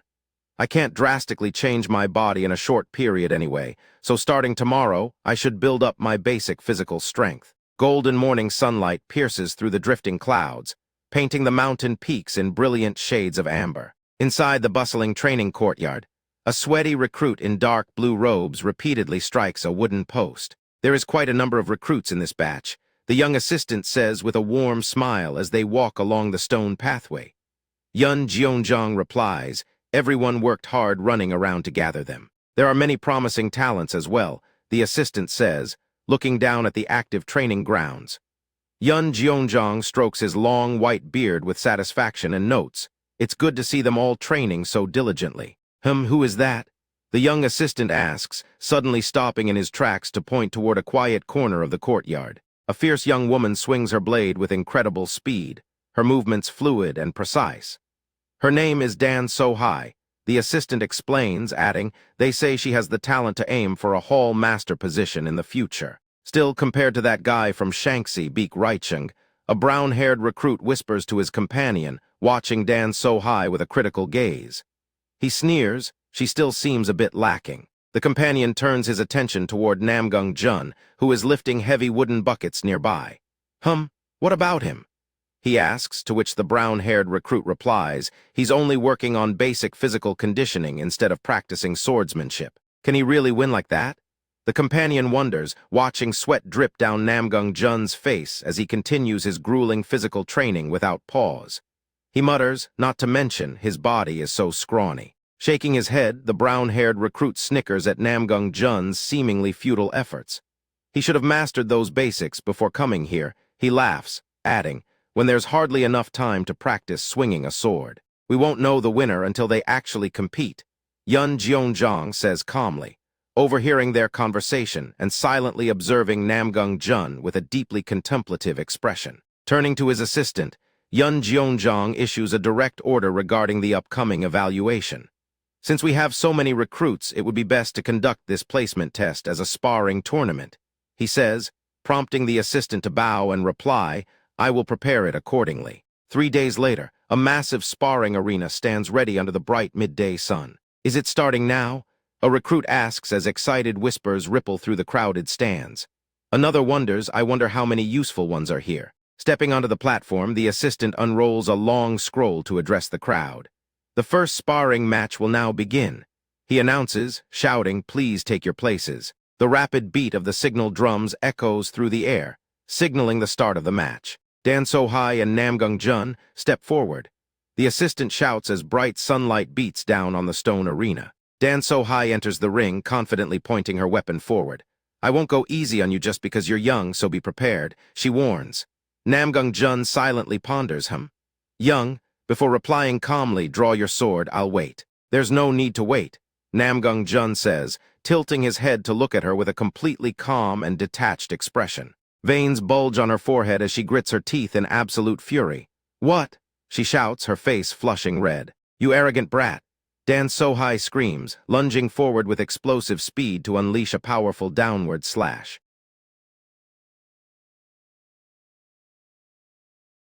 Staring blankly at her broken blade, Dan So-hai stands frozen in absolute shock, muttering under her breath, "What?" Namgung Clan wins. The announcer shouts, raising his hand to declare the swift and shocking end of the match. Murmurs of disbelief quickly ripple through the crowd of stunned recruits. "This makes no sense," a recruit stammers. "Dan So-hai lost that easily. Does anyone know who that boy is? He's even more refined now," Sword Demon notes with a smile from the balcony. Lee Si-ha stands beside him and replies with a proud smirk, "HMPH, of course he has. This is impossible." Dan So-hai's entire body trembles with humiliation as she stares intently at Namgung Clan's retreating back. A one-strike opponent. She silently ponders, staring at his retreating back, completely overwhelmed by his monstrous power. Next, the announcer shouts, calling for the next competitors to enter the stone arena. Excitement surges through the crowd as a legendary genius finally makes his appearance. "Ooh, he's here," a recruit cheers. "That's the rising star of Shanxi," the announcer declares, pointing toward the entrance to introduce the highly anticipated fighter. Beek Reicheng, a young man with long silver hair and a blue robe, stands confidently in the center of the ring. "Beek Reicheng," the announcer bellows. "Then let the sparring match begin." The announcer shouts as the opponent draws his sword, preparing to face the legendary genius. Dust particles dance in the warm afternoon air as tension grips the crowded stone arena. With a scowl of pure irritation, the dark-haired recruit grips his hilt tightly, silently pondering. He's not even drawing his sword. Is he looking down on me? A sharp metallic click echoes across the stone floor as the blade leaps from its sheath. The opponent holds his breath in sheer terror as Beek Reicheng glides forward like a phantom, executing a lightning-fast slash. Stunned by the incredible speed, the dark-haired recruit stands frozen as sweat drips down his cheek. "Huke," he gasps. Beek Reicheng slowly sheathes his pristine blade and maintains a perfectly calm, indifferent expression. He turns his head effortlessly and glances back at his defeated opponent with cold indifference. Oh, as expected, a recruit shouts as deafening cheers erupt from the stands, marveling at the swift victory. In one strike. Stepping forward onto the platform, the announcer raises his hand to declare the official result. "Winner, Beek Reicheng," he bellows. "What the?" Namgung Clan silently ponders, crossing his arms and narrowing his eyes while processing the incredible display of S-letter 1EDDQ. Did he just look at me? As the cool mountain wind sweeps across the arena, a subtle smirk plays on his lips. He silently ponders, interesting. "Sorry, but I have no intention of handing over the victory. I fully expected Beek Reicheng to make it to the finals." A disciple murmurs as bright afternoon sunlight bathes the wooden balconies of the bustling training grounds. But a wooden calligraphy brush glides smoothly across the white paper, leaving bold black ink strokes behind. "Namgung Clan?" another recruit questions. "Never heard of him," the brown-haired recruit says. "Does anyone know where he's from?" The spiky-haired companion shakes his head in confusion as he looks around the crowded courtyard, replying, "It's my first time hearing of him too. To think a martial artist of his caliber has absolutely no rumors about him." A nearby disciple whispers as Lee Si-ha walks gracefully through the crowd. The surrounding disciples immediately bow in deep respect, prompting another to add, "It truly is strange." Raising her hand to cover her mouth, she struggles to suppress a highly amused smile. "It's too hard to hold back my laughter," Lee Si-ha silently ponders. Considering whose disciple he is, that shouldn't be surprising, Lee Si-ha silently ponders as she continues walking toward the grand balcony, her long dark hair swaying gently with each step. I'm looking forward to the last day of the sparring match. Cool morning wind sweeps across the stone arena as a bright sky illuminates the grand stage. The day of the sparring match finals has finally arrived. Namgung Jun.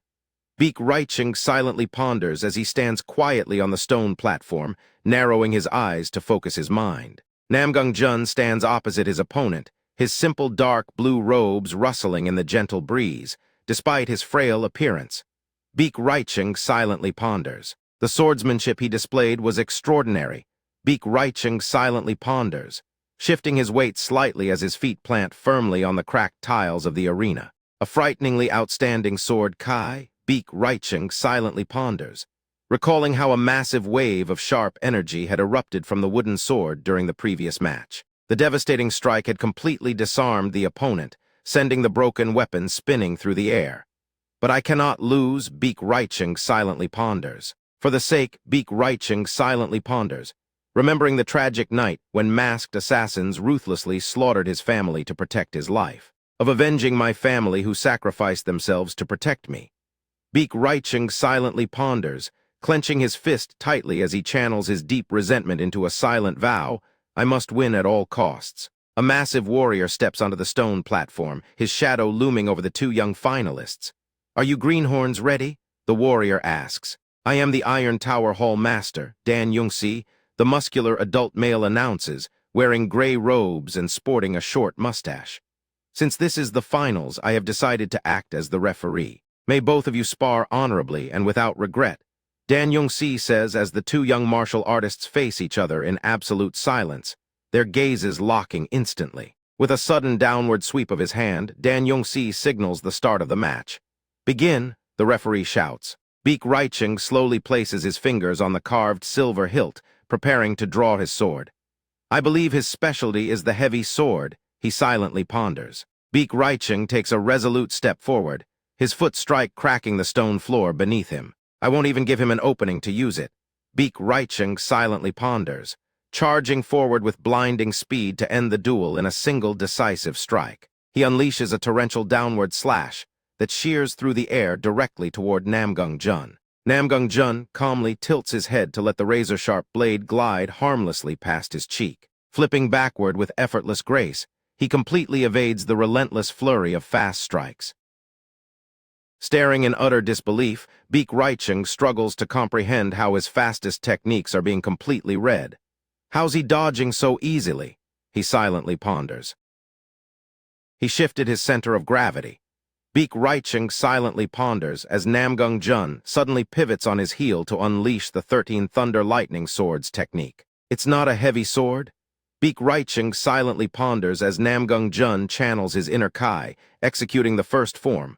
One flash with explosive lightning energy. With overwhelming force, Namgung Jun unleashes a direct thrust straight at Beak Reiching's face, forcing him back on the defensive as deafening blue sparks crackle sharply. Gritting his teeth against the overwhelming pressure, he barely manages to hold his ground. How does that body have such power? He silently ponders. A powerful shockwave explodes across the arena, shattering Beak Reiching's sword into two pieces with just a single strike. Gasps of sheer astonishment ripple through the crowded stands as the spectators watch the unbelievable outcome. Little brother, Beak Reiching says, lowering his damaged weapon to look at Namgung Jun with a mixture of respect and curiosity. I have one thing to ask. Didn't you originally use a heavy sword as your main weapon? Beak Reiching asks as he stands motionless on the stone platform, waiting patiently for Namgung Jun to answer. Namgung Jun calmly sheathes his weapon while maintaining a perfectly serene and composed expression. In Jianghu, one always needs a hidden trump card. Beak Reiching chuckles, a soft laugh escaping his lips as he stares at his trembling hand in defeat. You hit a fast sword technique of this caliber. I, Beak Reiching, concede, he declares, slowly sliding his pristine blade back into its sheath with absolute grace and humility. Namgung Jun offers a respectful martial arts bow to Beak Reiching, acknowledging the fierce battle. It was a good sparring match. Deafening cheers and applause erupt from the stands, celebrating the spectacular conclusion of the tournament. He ended every single match with one strike. The bearded Bison Hall Master exclaims, clapping his hands as the cool breeze rustles the wooden banners of the crowded arena. Li Siha replies with a smirk, It ended in a flash. Our disciple is excellent. Lee Siha silently ponders, clapping her hands gently while watching the arena with a highly satisfied smile. Standing in the center of the stone ring, Dan Yongsi raises Namgung Jun's arm high. The winner of this sparring tournament is Namgung Jun, the referee shouts. Namgung Jun maintains a calm smile as the deafening cheers of the crowd wash over him. Now this is the reward for winning, Dan Yongsi says, presenting a small black wooden box to Namgung Jun with a respectful nod. It's Ha Shu Wu. And not just any Ha Shu Wu, Dan Yongsi explains as the box is opened to reveal a rare, glowing root that radiates a powerful and pure spiritual energy. This is a 300-year-old specimen. Namgung Jun bows politely while Dan Yongsi stares in utter astonishment at his calm demeanor. Thank you, Namgung Jun says, leaving the referee to silently ponder. How's he so composed even after seeing a spiritual elixir of this caliber? Just who is this guy? Our Bisin Hall is considered one of the 3 strongest among the 10 halls.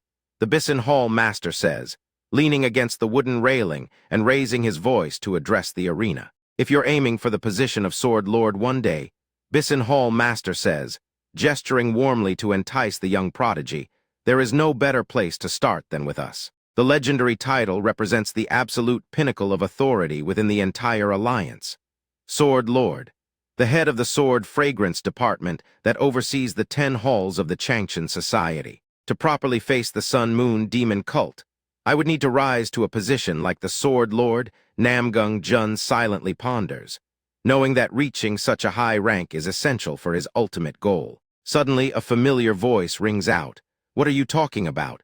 As several other figures unexpectedly gather around the balcony. Sword Demon suddenly appears and slaps a heavy hand onto the Bisin Hall master's shoulder. He has decided to come to Mukrian Hall. Sword Demon grins, leaving the Bisin Hall master to gasp, what?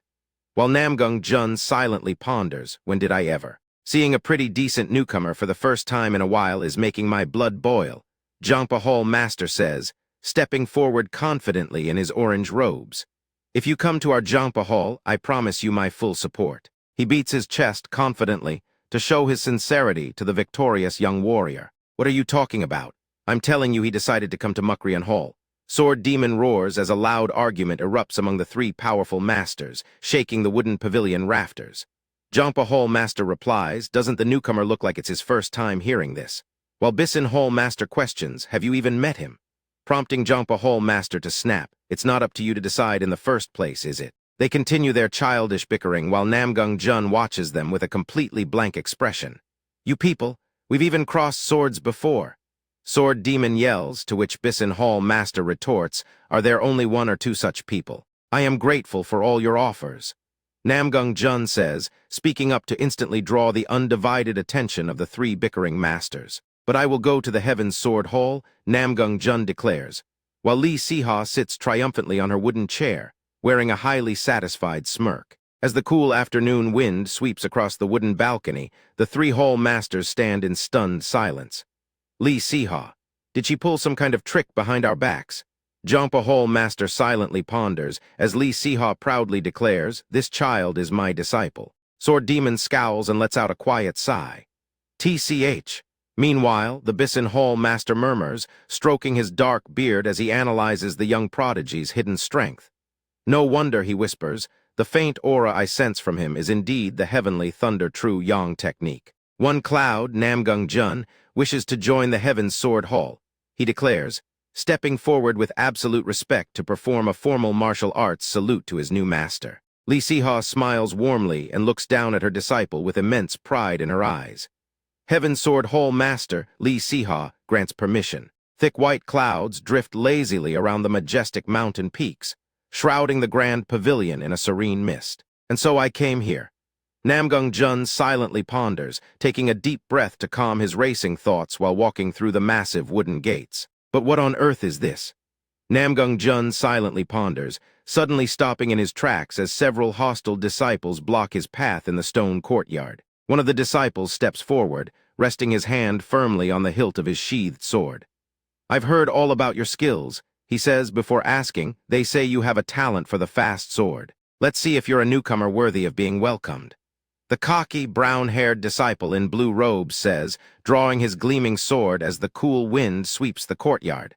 Or just a little chick. Gong Junam steps forward confidently as the cool morning wind sweeps across the tiled roofs of the grand pavilion.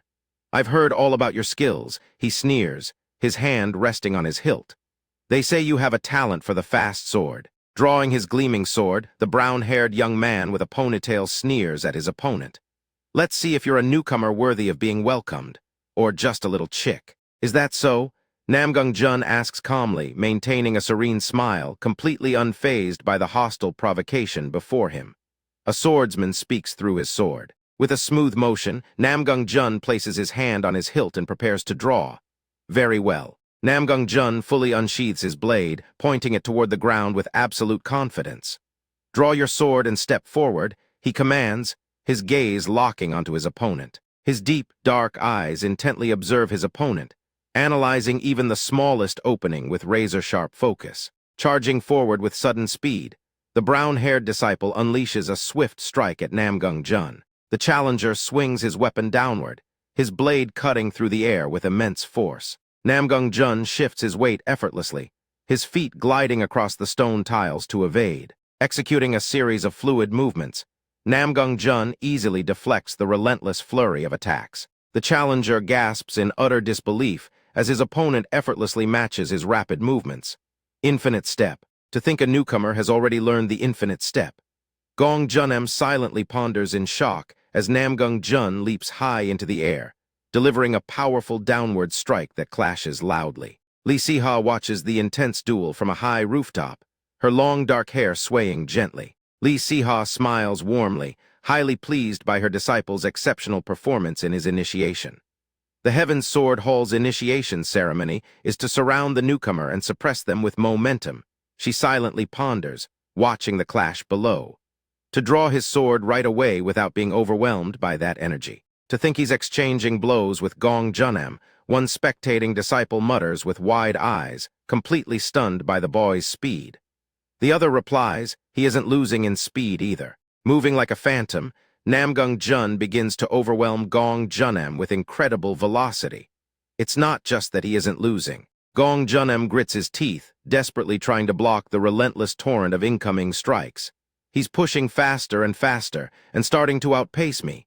He silently ponders in growing panic. A series of powerful sparks fly as Gong Junam is forced backward by the sheer momentum. How can he unleash sword strikes of this caliber with such a body and such little internal energy? Gong Junam silently ponders, staring at his trembling hand, completely shocked by his opponent's monstrous physical power. The surrounding disciples watch in absolute silence, finally understanding the true depth of the boy's talent. I can see why the Hall Master took him in as a disciple. Cool morning air drifts across the stone courtyard as the fierce wind from the duel slowly subsides. Phew! Namgung Jun exhales a long breath of hot air, his breathing gradually returning to normal as he lowers his sword. Standing a few paces away, Gong Junam maintains a confident smirk while resting his hand on his hip. Clenching his fist tightly, Gong Junam grips the carved hilt of his weapon with intense determination. Just how far can he keep up? That's enough, Li Siha declares, her clear, authoritative voice suddenly echoing from the high tiled roof, causing Gong Junam to freeze in surprise. Gong Junam glances up toward the roof where Li Siha stands quietly watching the scene. Worrying about her disciple just because she's his master, he silently ponders with a slight frown. Gong Junam slowly sheathes his gleaming weapon and turns his back to address his opponent. Next time, let's face off with heavy swords. Gong Junam offers a friendly smile, prompting Namgung Jun to perform a formal martial arts salute. I am Gong Junam, he says, extending a hand. I look forward to working with you. Namgung Jun replies, I'm Namgung Jun.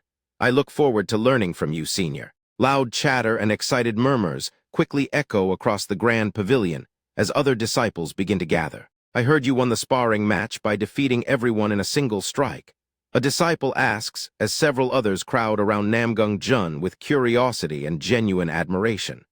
Another adds, and that the Hall Masters were fighting to take you in. The surrounding disciples raise their voices in unison, warmly welcoming the talented newcomer to their hall. Our youngest disciple isn't much of a junior at all, a disciple says. If anything, we should be learning from him.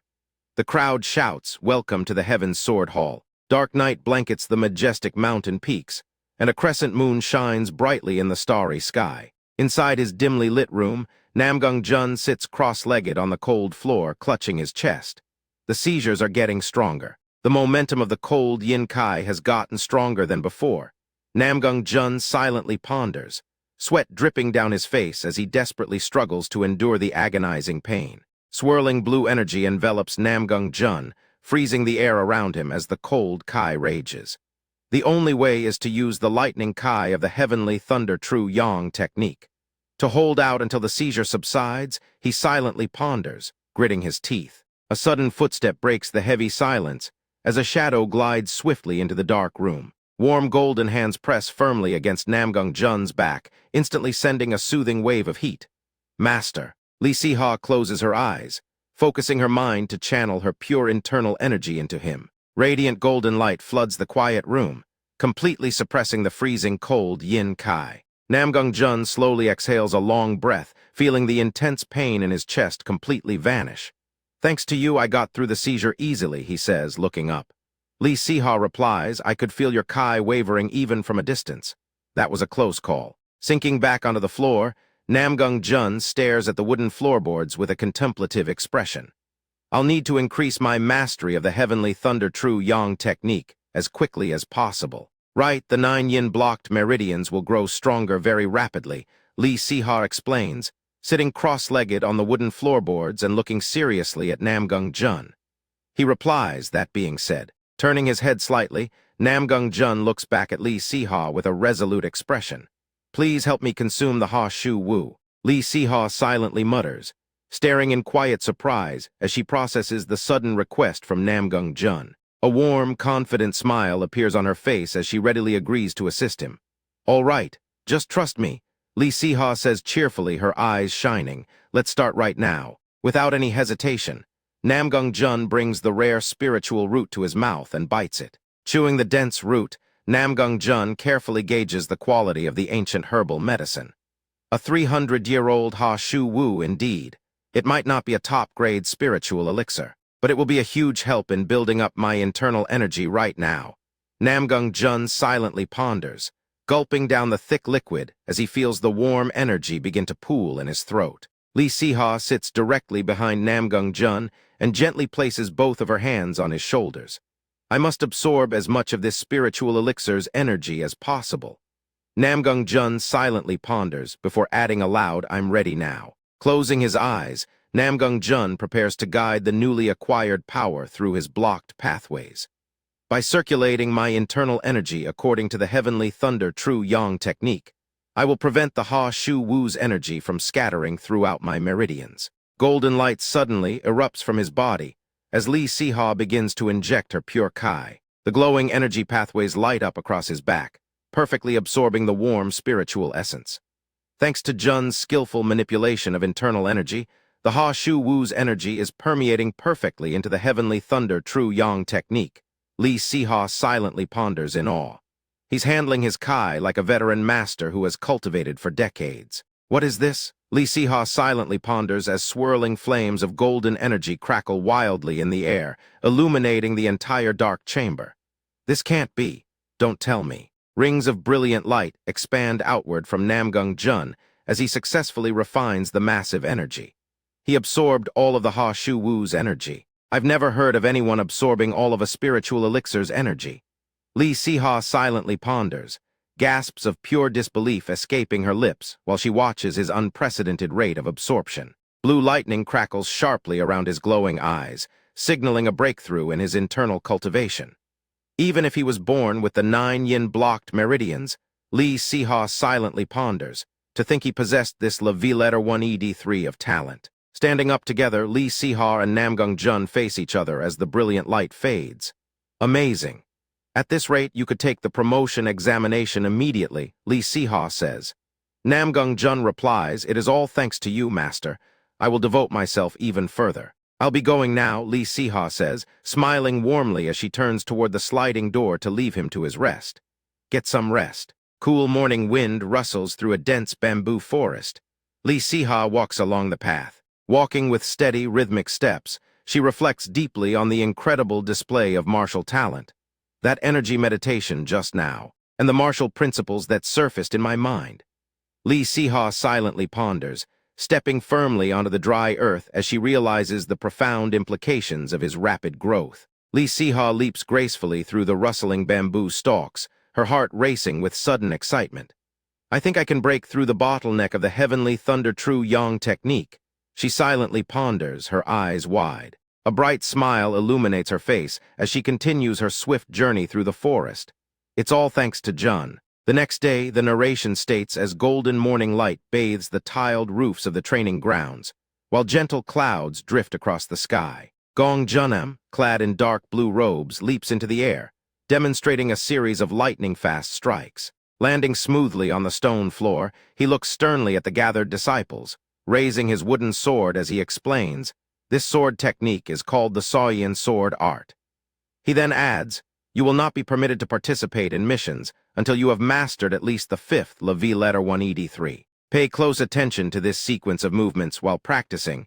Gong Junem calls out as several disciples struggle to replicate the complex movements, their wooden swords clashing clumsily against the wooden dummies. Standing calmly near a wooden post, Namgung Jun observes the training with a focused and analytical gaze. A nearby disciple turns his head in sudden surprise as a sharp whooshing sound cuts through the air. He succeeded on his first try.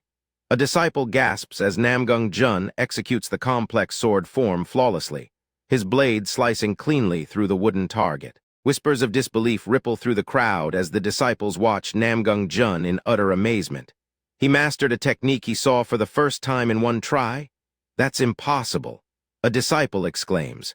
Another whispers, the hall master must have taught it to him beforehand because he's her disciple. Cool afternoon wind sweeps across the courtyard as the instructor narrows his eyes in deep suspicion. Come to think of it, I saw the hall master leaving his quarters yesterday. The hall master. Tell me, Namgung Jun, Gong Junam says, peering over his shoulder with a highly skeptical gaze as golden afternoon sunlight filters through the wooden beams of the grand pavilion courtyard. Was the hall master been giving you private instruction? Namgung Jun executes a series of fluid sword strikes, his blade humming softly as he moves with effortless grace. No, sir, he replies, before adding smoothly, more importantly, I think we can move straight to the great extension sword technique. Namgung Jun says, lowering his training weapon as his dark eyes reflect absolute confidence. He understood a form he saw for the first time right away. One of the spectating disciples whispers in utter disbelief. Their faces are pale with shock at Namgung Jun's monstrous talent as another adds, even the current hall master wasn't at this Levi letter 183. A third mutters, he's a monster. Gong Junam stands in absolute silence, his sharp gaze fixed on the young prodigy. Indeed, Namgung Jun's sword intent is already refined enough to be considered complete. He silently ponders before continuing, but if he continues influencing the other members of the hall, he is a talent befitting the Heavens Sword Hall. It's reassuring, don't you think? One disciple asks, prompting the others to nod in agreement as their initial skepticism is replaced by a competitive drive. Another replies, that is true. Well, we'll have to work harder if we don't want the youngest among us to surpass us. Then I shall teach you the great extension sword technique, Gong Junam declares, pivoting on his heel as a sudden spark of excitement ignites in his focused eyes. Leaping gracefully into the air, Gong Junam draws his blade to demonstrate the complex movements of the technique. Watch closely and follow along, he commands, prompting Namgung Jun to bow respectfully and reply, I look forward to your instruction. Inside the grand meeting room of the Changshan Society, warm lantern light illuminates the polished wooden table where several powerful masters sit in deep discussion. The current agenda is the situation in Jiangxi province, the bald elder announces, unrolling a large parchment as his sharp, stern features command the room.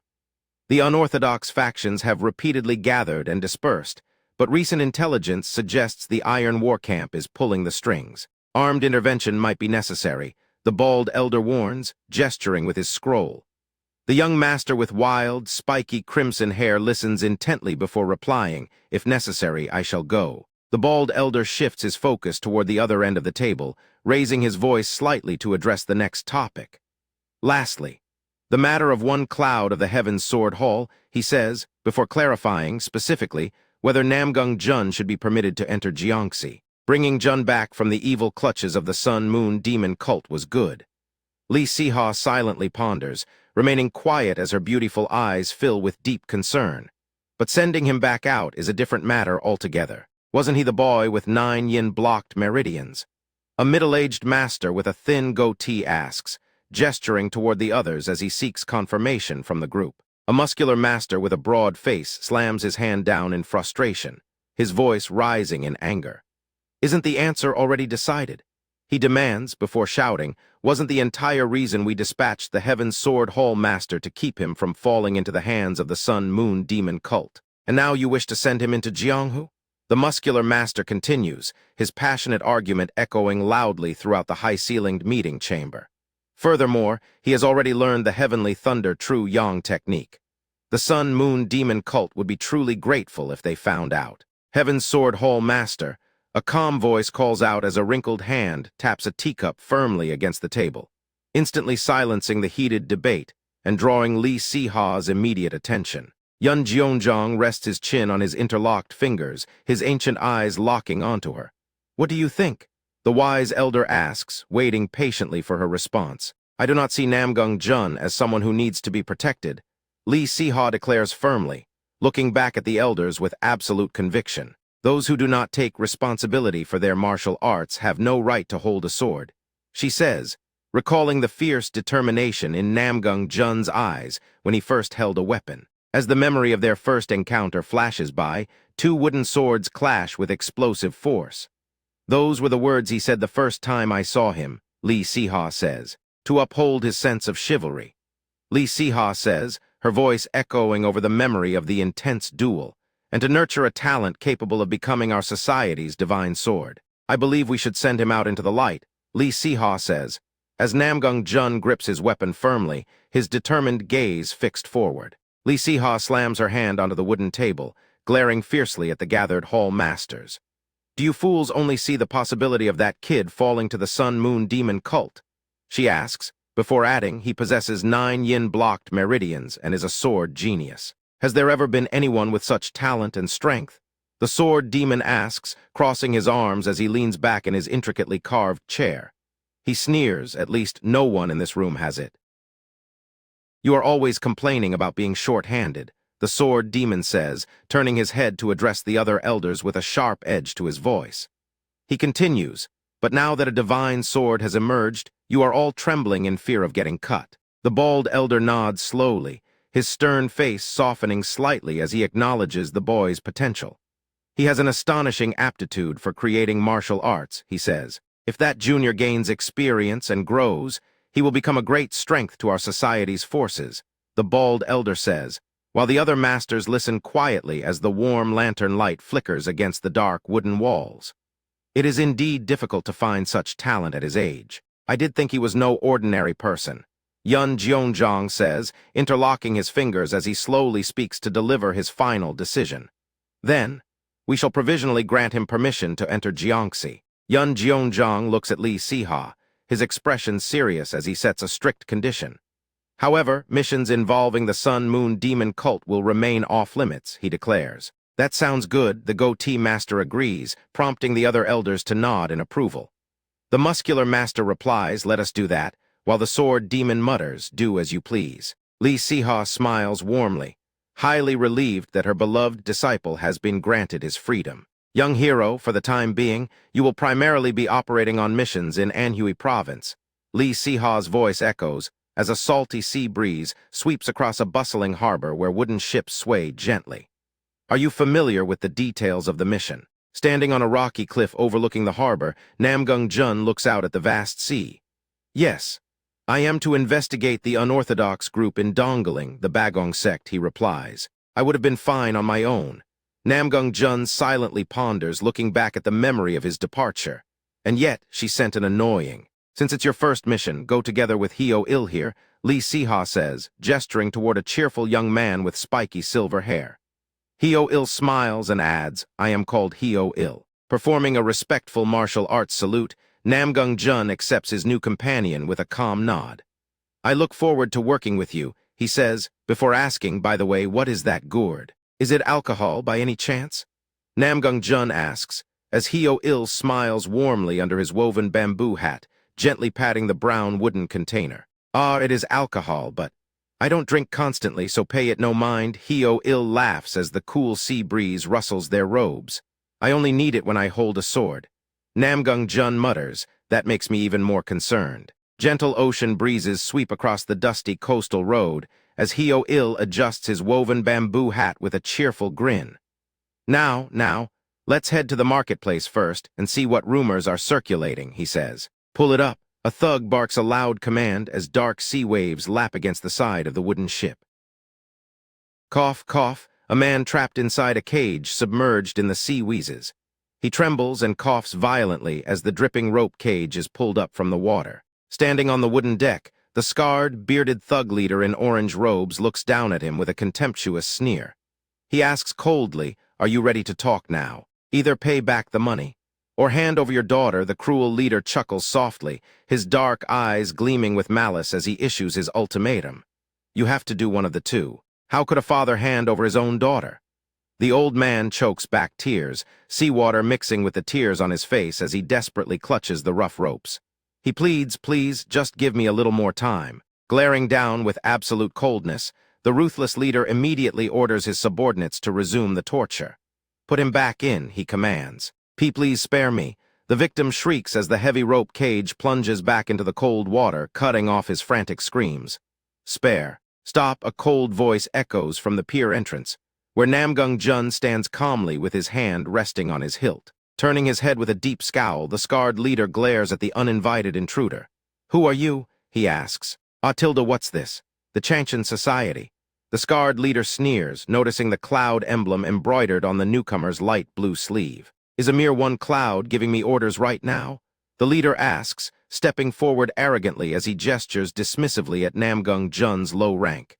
Now they're just letting. Before the thug can even finish his sentence, blinding blue sparks suddenly crackle as Namgung Jun prepares to unleash his technique. "Any crazy?" the leader stammers. With a single blinding flash of lightning, the entire gang of thugs collapses to the ground as Namgung Jun calmly sheathes his sword. Even though time has passed, the filthy methods of the unorthodox factions haven't changed a bit. Namgung Jun mutters, his gaze resolute as he looks into the distance, while the cool ocean breeze sweeps across the silent pier. Thick white mist rolls over the calm sea by the pier. Bending down slightly, Heo-il extends a warm, comforting hand toward the trembling victim. "Are you all right, elder?" he asks gently as the old man stammers in response, "My thanks." "Eek," the old man shrieks, recoiling in sudden terror upon seeing the bloody, unconscious thug lying nearby. Scrambling to his feet, the old man runs away as fast as his weak, trembling legs can carry him, not forgetting to look back and shout, "Thank you for saving my life." Gently tapping his wooden alcohol gourd, Heo-il silently ponders. It's only natural he's startled, as he reflects on the boy's incredible martial prowess. Heo-il silently analyzes the ruthless efficiency of the previous battle, thinking. He accurately gauged his own martial arts letter 183 against his opponents before taking action. A calm sword stance, without the slightest hesitation, Heo-il silently ponders, narrowing his eyes beneath his woven bamboo hat as he contemplates the boy's flawless technique. In Heo-il's memory, Namgung Jun had moved like a phantom to strike down the fleeing thug. Furthermore, he silently notes, recalling the sheer speed of the attack. The memory shows the sharp blade cutting through the air, leaving a trail of deep crimson blood. As Heo-il silently observes, his letter 183 of experience is unbecoming of a rookie. "It looks like I'll have a lot to report." Heo-il silently ponders, slowly gripping his weapon as he realizes this mission will be far more interesting than expected. Bright afternoon sunlight bathes the wooden gates of the Bigong sect, where a lone guard stands watch. He stammers in confusion, "What is this?" before demanding, "Who are you?" as his hand rushes to the hilt of his blade. With a single flash of lightning Kai, Namgung Jun slashes the guard before he can even scream. Inside the smoky pavilion, several unruly thugs lounge on silk cushions while drinking wine with young women. As one thug laughs, that crazy bastard didn't pay the toll, and the interest kept piling up until it hit a whopping 3 times the principal. 3 times as much. Isn't it thanks to guys like him that we get to eat well and mess around? The bearded thug asks, grinning wickedly as he pulls a woman closer. If we just hand over the commoners we captured this time to old man Sangho, we'll be rolling in even more money. Just you wait. The heavy wooden doors suddenly shatter inward with an explosive blast, sending splinters and thugs flying everywhere. Namgung Jun steps calmly through the dust, his eyes glowing with a cold, murderous light. "So you've been filling your bellies by sucking the blood of the commoners," he says, his voice dripping with absolute disdain. Scrambling to their feet, the startled thugs glare at the young intruder with sheer confusion and anger, as one barks, "What the? Who the hell are you? Those clothes, and that bamboo hat." The thug mutters, as Namgung Jun slowly draws his sword, revealing the distinct cloud emblem embroidered on his sleeve. With bloodthirsty grins, the hostile martial artists leap from the high wooden balconies to surround Namgung Jun. It's the Changshan Society. A thug shouts while another yells, "There's only one of them. Attack him all at once." Kyug, one gasps, followed by another scream of "Ag!" as the surging wave of lightning Kai erupts outward, violently blowing the thugs back in every direction. Refusing to back down, a fierce swordsman swings his heavy blade in a desperate attempt to strike. Namgung Jun stands completely unharmed inside a massive crater, while shattered weapons rain down around his feet. Clumsy, Namgung Jun sneers, merely tilting his head with a cold, mocking smirk as he looks down at his fallen opponents. Moving with lightning speed, Namgung Jun effortlessly parries the relentless onslaught of attacks coming from all directions. With a single fluid sweep of his weapon, he sends several fully armed thugs soaring through the air. Enraged by the humiliating defeat of their comrades, 3 elite fighters charge forward with their weapons raised. "You arrogant brat," one yells, lunging with his blade. They descend from above in perfect unison, aiming their sharp blades directly at Namgung Jun. A terrifying realization washes over the leading attacker as he feels a sudden, freezing draft of death. Spinning gracefully midair, Namgung Jun unleashes a beautiful crescent slash that completely bypasses their defensive guards, leaving the thug to gasp. "My hand, my hand!" The defeated martial artist screams, falling to his knees as he desperately clutches his bleeding wrist in absolute agony. "Monster!" One of them stammers in sheer terror, as the remaining survivors stare at Namgung Jun with wide eyes, completely paralyzed by his monstrous strength. Throwing away their pride, the terrified cultists scramble backward as their leader commands, "Everyone fall back. I, the sect leader, will handle this greenhorn myself." The Begong sect leader sneers, stepping forward with a dark scowl as the cool breeze rustles through the courtyard. Inside the dim and damp prison cells, the faint scent of seawater and rust hangs heavily in the air. "Kyug!" A thug groans while another whimpers as they collapse to the floor. Moving like a silent shadow through the corridor, Hyo-il swiftly strikes down the last standing guard, who screams Kyuog. The defeated guard collapses heavily onto the wooden floorboards, while the captured commoners watch in silent hope. "Haha, good grief." A junior working his senior to the bone, Hyo-il silently ponders, wiping his blade clean as he looks at the terrified families locked behind the bars. Previously, the salty sea breeze had whipped their hair as they stood overlooking the bustling harbor below.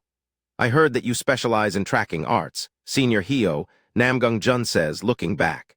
Hyo-il scratches his head, replying him, "It's just a minor trick of mine," before Namgung Jun continues, "While I draw their attention, please find and rescue the commoners." Hyo-il looks at Namgung Jun with a mixture of curiosity and genuine concern, asking him, "Will you be all right?" "It'll be dangerous," to which Namgung Jun replies, "The safety of the commoners is our top priority." Since they said he joined without an entrance test on the Hall Master's recommendation, I was a bit worried about whether he was properly vetted. Hyo-il silently ponders, stepping past the unconscious guards as he reflects on the surprising maturity of Namgung Jun. He walks slowly toward the wooden cages, his boots clicking softly against the blood-stained floorboards. But not only does he have the skills, but he also possesses exceptional character. Hyo-il silently ponders, his respect for the boy growing. Soft golden light filters through the wooden bars as Hyo-il offers a warm, reassuring smile to the prisoners, saying, "Now then, the Changshan Society is here. You don't need to worry anymore. Let's go get some fresh air," Hyo-il says, gently lifting the brim of his woven bamboo hat as his cheerful eyes shine with kindness. Outside the pavilion, the deep blue sky bears witness to the sheer terror gripping the Begong sect disciples.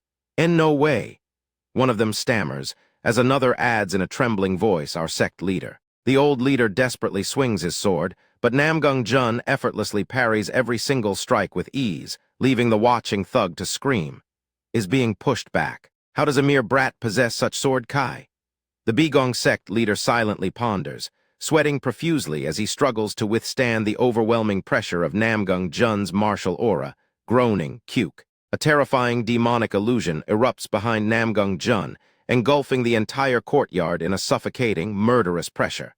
It's as if he's a demon who's done nothing but practice the sword for decades.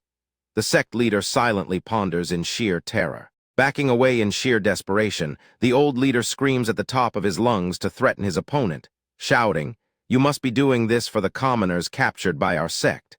If you don't surrender peacefully, I'll kill every single one of them." Namgung Jun merely smirks in response, his dark eyes gleaming with absolute contempt for the cowardly threat. "Seriously, you don't deviate from my expectations in the slightest," Namgung Jun says, slowly raising his gleaming blade. "There shouldn't be a single commoner left here by now, though. What makes you think I'm here alone?" Realizing his hostage plan has completely fallen through, the old sect leader trembles, cold sweat pouring down his face like rain.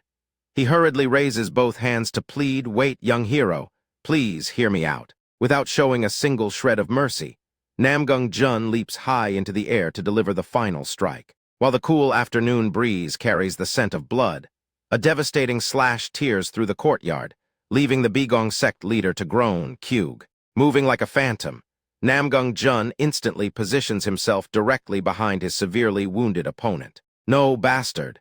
The Begong sect leader screams, spinning around in a frantic attempt to escape the impending doom. With a cold glare from beneath his woven bamboo hat, Namgung Jun calmly observes his opponent's struggle. When did he? The Begong sect leader silently ponders in shock before Namgung Jun notes, reacting after the sword is drawn is too late. Blinding blue lightning crackles violently around his hand, as Namgung Jun unleashes the devastating thunderclap palm technique. As the quiet afternoon settles into a heavy silence, a massive explosion of martial energy erupts. Dust and dry leaves swirl across the blood-stained stone courtyard as old man Sangho watches his opponent closely. He looks to be under 20, he silently ponders, his eyes narrowing in disbelief.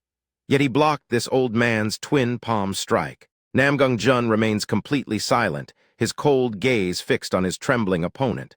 Who exactly is this guy? Old man Sangho silently ponders. Taking a slow, deliberate step forward, Old man Sangho channels his dark energy into the ground. "Judging by the fresh cloud on your hem," Old man Sangho says, his voice dripping with malice as the wind whips through the courtyard, rustling the torn robes of the fallen disciples scattered nearby. Namgung Jun stands motionless, listening calmly to the desperate complaints of his opponent. "You've completely ruined this old man's retirement business," Old man Sangho spits, his face twisting into a dark scowl. The dead body of the sect leader lies on the hard ground, a sword piercing his chest. "Stupid fool, I finally set up a bridge to start trading, then you go and die a dog's death," Old man Sangho mutters. "Retirement business?" Namgung Jun asks, adjusting the brim of his woven bamboo hat as he processes the unexpected information. "I thought they were just a petty, unorthodox faction playing with money," he silently ponders. But there was someone behind them. Fresh crimson blood slowly drips from the sharp edge of the gleaming steel blade. "Old man," Namgung Jun says, his voice echoing coldly across the silent courtyard. Gripping the hilt of his weapon firmly, Namgung Jun prepares to resume the deadly duel. "I'd like to hear more about this business of yours," he demands. "Put your retirement on hold." Spreading his arms wide, Namgung Jun assumes a solid combat stance as his martial aura flares. With a furious roar, Old man Sangho unleashes a sudden surge of blazing martial energy. "Arrogant brat," he screams, "you're all talk." Moving with incredible speed, he charges directly toward Namgung Jun, leaving dust in his wake. "I didn't expect the heavenly thunder palm technique I saw in the library." Namgung Jun silently ponders as blinding blue lightning crackles violently around his open palm. To be this useful. Their powerful strikes clash with explosive force, sending shockwaves of fire and lightning in all directions. Forced backward by the intense impact, Old Man Sangho struggles to maintain his footing on the shattered ground. Smoke rises from his scorched palms as the residual lightning Kai continues to shock his nerves. This brat. Old Man Sangho mutters, his fingers trembling uncontrollably from the devastating electric shock. A twisted, predatory grin spreads across his face as a dark crimson aura begins to envelop him. You've accumulated karma-laden energy. Old Man Sangho cackles, his face twisted with sudden malice. I'll be taking your energy. Old Man Sangho screams, lunging forward once more as his clawed hands are surrounded by swirling vortexes of dark, malevolent energy. Namgung Jun raises his arm to block the incoming strike, his focus sharpening in sudden concentration. A massive explosion of dark energy erupts upon impact, shattering the stone ground into countless fragments. What? Namgung Jun exclaims, suddenly sensing something sinister in his opponent's technique, or more precisely, something unnatural about the old man's hands. Moving with blinding speed, Namgung Jun uses the body as a buffer to intercept the old man's dark energy-infused hands. Just as I suspected, he mutters to himself. Standing calmly amidst the rising dust, Namgung Jun looks down at the corpse at his feet with a cold gaze. So it is the heavens-devouring art, he says. Is your internal energy so pathetic because you learned some vulgar demonic path mental cultivation method? Namgung Jun asks, his cold voice echoing across the courtyard as he stares with absolute disdain. Veins bulge on his forehead as Old Man Sangho growls. You brat, how dare you insult this old man? He screams, his dark aura flaring wildly. Charging forward with absolute madness, Old Man Sangho shrieks frantically while unleashing his dark claws. I want it. I want it. If I absorb this brat's solar yang kai, I can instantly reach the perfection of the peak realm. Old Man Sangho silently ponders, viciously slamming his blazing palms downward. You little rat. Dodging the explosive impact, Namgung Jun leaps gracefully into the air and lands on the tiled roof. Namgung Jun calmly peers down from the high rooftop with a cold, piercing gaze. Did you connect the Bigong sect to the Sun-Moon demon cult in exchange for a cheap trick like the heavens-devouring art? He asks. With a furious roar, Old Man Sangho bounds upward. That's right. What's the point of hiding it now? He screams, his face twisted in absolute madness. I'll definitely devour your internal energy. Old Man Sangho shrieks as he lunges with clawed hands, to which Namgung Jun calmly replies, I've heard everything I needed to hear. Old Man Sangho lunges forward in a frenzy, but Namgung Jun effortlessly dodges the attack with a slight shift of his body. Namgung Jun channels his internal energy into a strike that lands squarely on the old man's shoulder, forcing a shrill, agonizing scream from him. Ag. He ruthlessly slams Old Man Sangho down through the roof tiles with devastating force. Crashing heavily onto the ground, Old Man Sangho spits out a mouthful of blood. Cug. Thick gray dust and shattered roof tiles rain down upon the blood-stained stone courtyard. Lying helplessly amidst the sharp wooden splinters, Old Man Sangho wheezes, struggling for breath. Impossible! Spare me, he gasps before his consciousness begins to fade. Namgung Jun channels a final, devastating bolt of blue lightning to completely silence his trembling opponent. Standing calmly over the lifeless body, Namgung Jun notices a small booklet peeking from the robes. He mutters. Running quickly through the shattered entrance, Heo-il calls out to his young companion with relief. Young hero, he shouts before spotting the booklet in his hand. What's this? Senior Heo, you've arrived?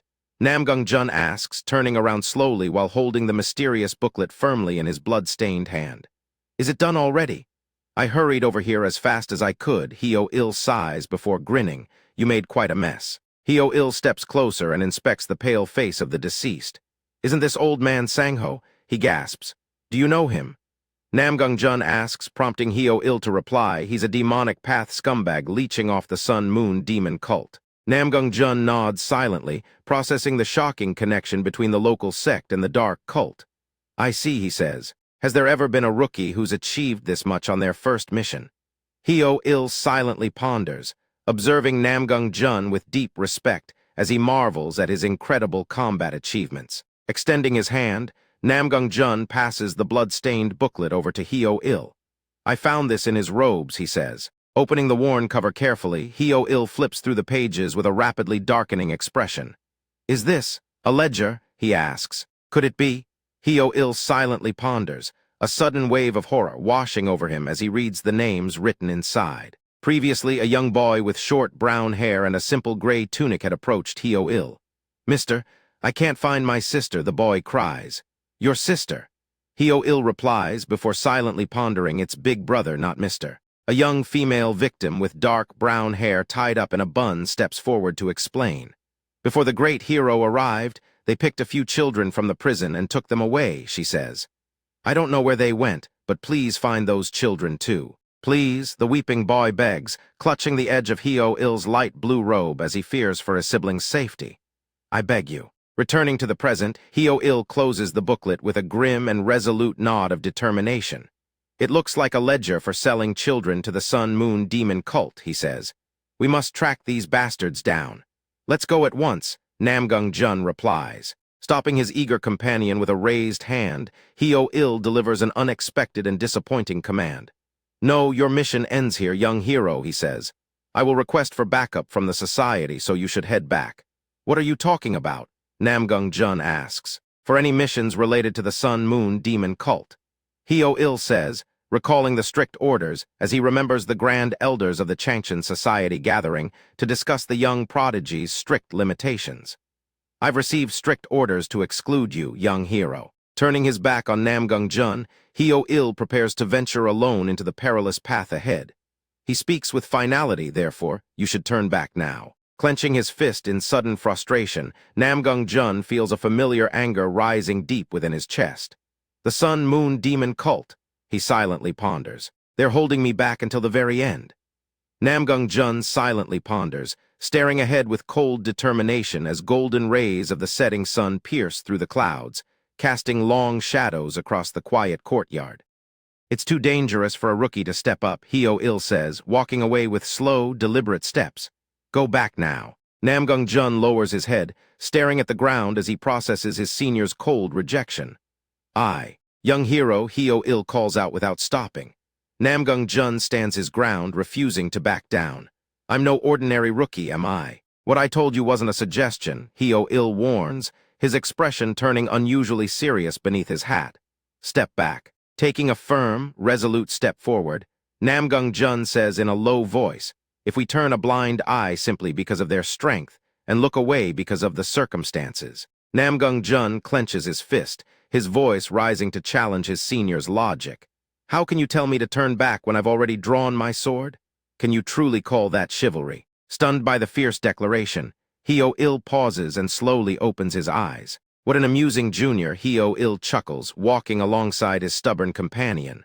"All right, let's move together. But I will request backup from the Mern base. Did you think I'd allow you to go by yourself? Do you know what they call me in the martial arts world?" Heo-il asks, pointing a thumb at his chest with a cocky grin. "They call me the sure-finding sword.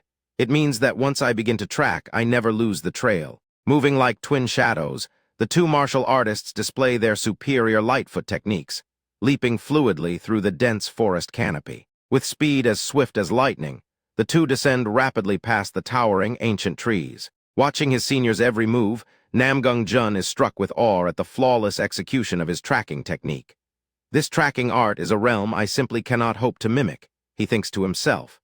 He silently muses further. "I assumed he would have to circle the area to search for clues first, but everything is unfolding quite differently than I expected." This way, Heo-il calls out, pointing toward the ground from a high branch. "Look at the footprints down there. It's the Sun-Moon demon cult's radiant demon step." Heo-il explains as Namgung Clan analyzes the faint indentations in the dirt. Heo-il launches himself forward, accelerating his pace through the dense foliage. "I think we'll be able to catch up soon." Namgung Clan silently ponders. Senior Heo's tracking arts have reached an astonishing V-1ED3 as he struggles to keep pace. Even while using his Lightfoot technique at a decent speed, he doesn't miss a single subtle trace. Focusing intensely to maintain their pace, Namgung Clan cannot help but wonder about the true origin of his companion's formidable power. At his age, this is certainly not a V-1ED3 of mastery one could reach on their own, he thinks. Could he have inherited the true legacy of some great master? Furthermore, Namgung Clan silently ponders, "I also understand why he tried to send me back," as they glide effortlessly through the tree canopy. Namgung Jun silently ponders.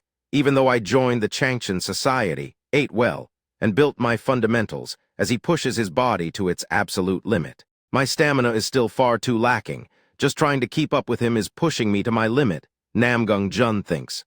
Sweat pours down his pale face as he struggles to catch his breath, gasping for air. Young hero, it seems we have finally caught up to them, Heo-il whispers as he parts the dense foliage to peer ahead. Leaning against a nearby tree to catch his breath, Namgung Jun pants heavily. Finally, we've caught them. The tracks of two moving carriages are close, Heo-il whispers as they watch the vehicles rumble along the dusty path. It looks like they're going to board a ship at the Yangtze River ahead. Namgung Jun prepares to leap forward, his grip tightening on his sword hilt. Let's hurry. If they board the ship, we won't be able to follow them, Heo-il warns, his expression turning grim. It means we can't delay any further. Senior Heo. Namgung Jun groans, suddenly clutching his aching chest as his breathing turns ragged. Namgung Jun grits his teeth against the pain, struggling to stand upright. If you can buy some time, I'll catch up as quickly as possible. Leave enough strength to fight when you get there, Heo-il says, gently patting his companion's shoulder before preparing to leap. With a sudden burst of speed, Heo-il leaps from the high branch like a phantom. Namgung Jun silently ponders, once I return after this mission, I will master the body-nourishing scripture no matter what. As he rests his head against his hand, deeply frustrated by his weak physical vessel, a black-robed guard walks lazily beside the rumbling wooden carriages, complaining aloud. Ah, Tilda, I'm so bored. When are we going to reach the river? Watching from above, Heo-il notes those are the carriages. Thank goodness I caught up in time, Heo-il silently ponders, counting the enemies patrolling the road below. About 10 guards. Reaching into his robe, Heo-il swiftly draws several sharp, gleaming daggers. Kehyuk, the guard, gasps as a sharp dagger pierces his throat, sending deep crimson blood spraying. The wounded guard collapses heavily to the ground as his panicked comrades draw their swords.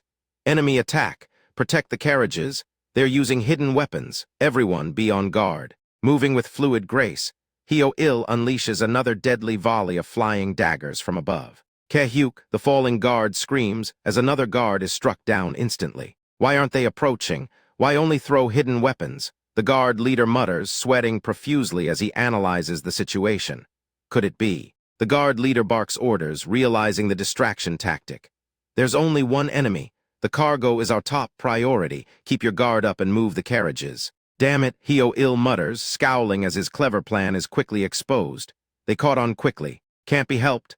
Heo-il sighs, gripping the hilt firmly as he slowly draws his gleaming sword. Heo-il descends like a hawk, his blade flashing as he strikes. The horse collapses heavily to the ground, while Heo-il lands gracefully on his feet. Terrified voices echo from inside the dark wooden carriage as small hands grip the bars desperately. Please save us. Please save. Please save us. Mister, the boy weeps, tears streaming down the dirty faces of the captured children. Children are in there. Heo-il growls, gritting his teeth in sudden fury as he glares at the remaining guards. Another guard on horseback recoils in shock as a sudden shadow descends upon his carriage. Who the hell are you? A tall, bearded warrior wearing a black headband strikes with immense force. The explosive impact of the kick shatters the dirt road, sending a massive shockwave of dust outward. Heo-il silently ponders, I would have died instantly if that had hit me head-on. His kicking arts are extraordinary, as he slides backward to stabilize his stance. You bastard, it's nice to see you trembling in fear, the bearded martial artist taunts, sneering maliciously as he slowly raises his foot. Heo-il remains completely unfazed by the arrogant taunt, slowly reaching for his wooden alcohol gourd. Scared, tilting his head back, Heo-il takes a long, deep gulp of alcohol from his wooden gourd. What, you're drinking alcohol in this situation? The scarred warrior barks, twitching in sheer disbelief at his opponent's bizarre behavior. There is only one person I am truly afraid of, Heo-il says, lowering his gourd as the wind gently rustles the surrounding bushes. And it certainly isn't you. Moving with explosive speed, Heo-il vanishes from his spot to launch a sudden counterattack. Cold sweat drips down the bearded warrior's face as he struggles to track the blinding speed. He silently ponders this guy's movements. Heo-il silently ponders, changed, as his eyes lock onto his target with absolute precision. Shattered leaves and dust erupt into the air as their weapons collide with a deafening roar, unleashing a blinding explosion. Golden sunlight filters through the dense forest canopy, illuminating the swirling dust. Steel clashes violently as Heo-il desperately parries the heavy strikes of his formidable opponent. The sheer force of the impact rattles his bones and Cug. Heo-il groans as he slides backward. Bearded Warrior leaps forward immediately, refusing to give his struggling adversary any room to breathe. I'm being pushed back, Heo-il silently ponders as he retreats swiftly, struggling to maintain his balance. This guy, is he a demon cultist? The Bearded Warrior unleashes a barrage of high-speed kicks as the narration explains. Upon joining, each disciple is initiated into the Yin Essence demonic art and the Yang Essence demonic art, the rank bestowed upon an executive who achieves great completion in either art and reaches the peak realm.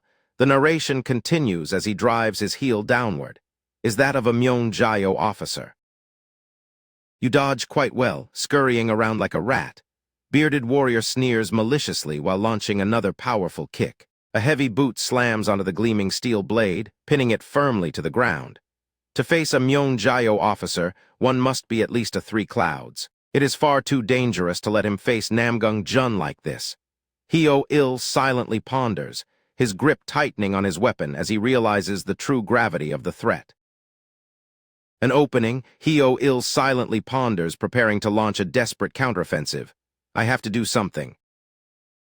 His desperate slash is effortlessly deflected, leaving Heo-il completely vulnerable.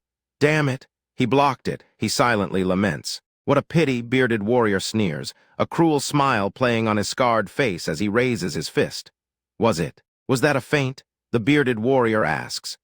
A devastating punch connects squarely with Heo-il's face, shattering the rim of his bamboo hat into 100 fragments. Struggling to parry the incoming strike, Heo-il fails to fully neutralize the overwhelming force.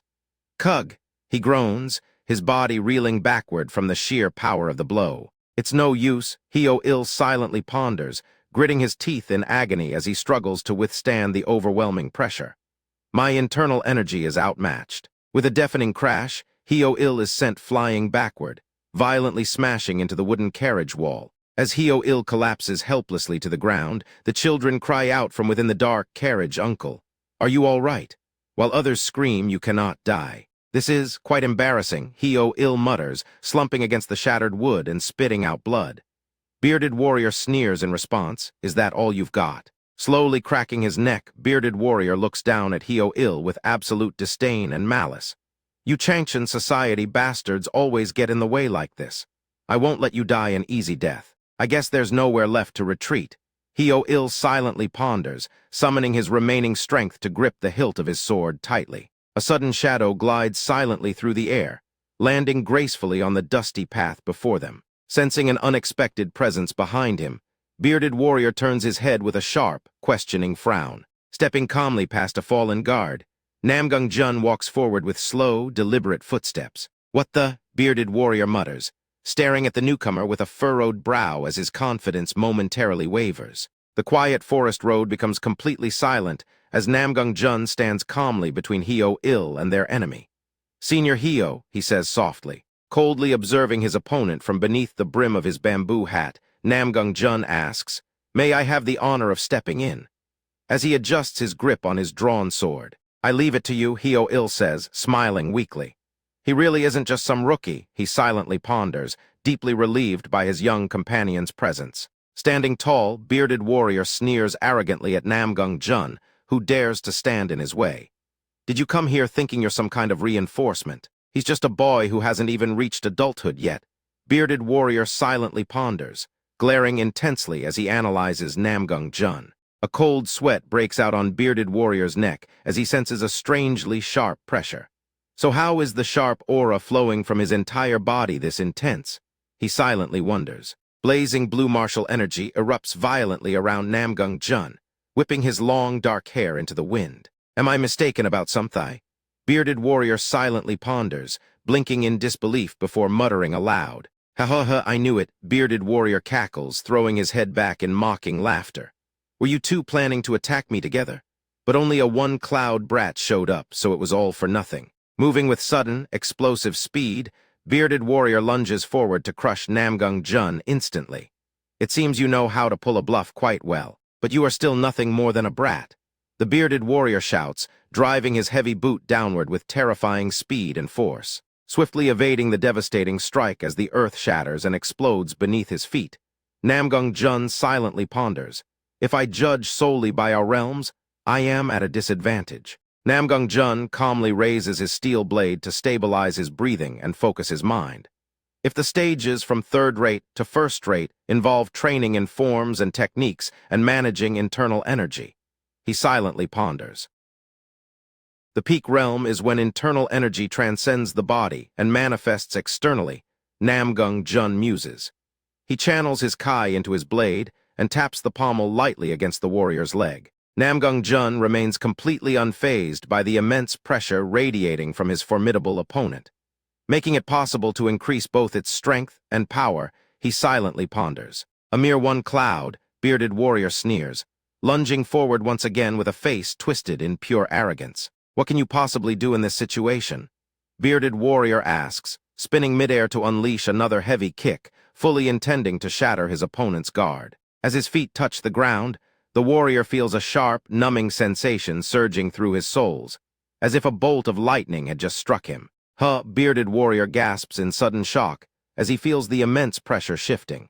Namgung Clan executes a flawless counterstrike, his blade moving with absolute precision and blinding speed.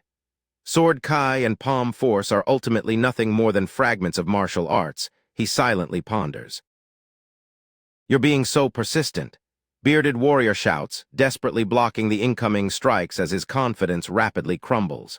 Namgung Clan glides gracefully across the dirt path, completely outmaneuvering his opponent's frantic movements. Launching a wild, desperate kick in a frantic attempt to regain the initiative, the bearded warrior screams now just disappear. Namgung Clan narrows his eyes, his mind entering a state of absolute focus and clarity.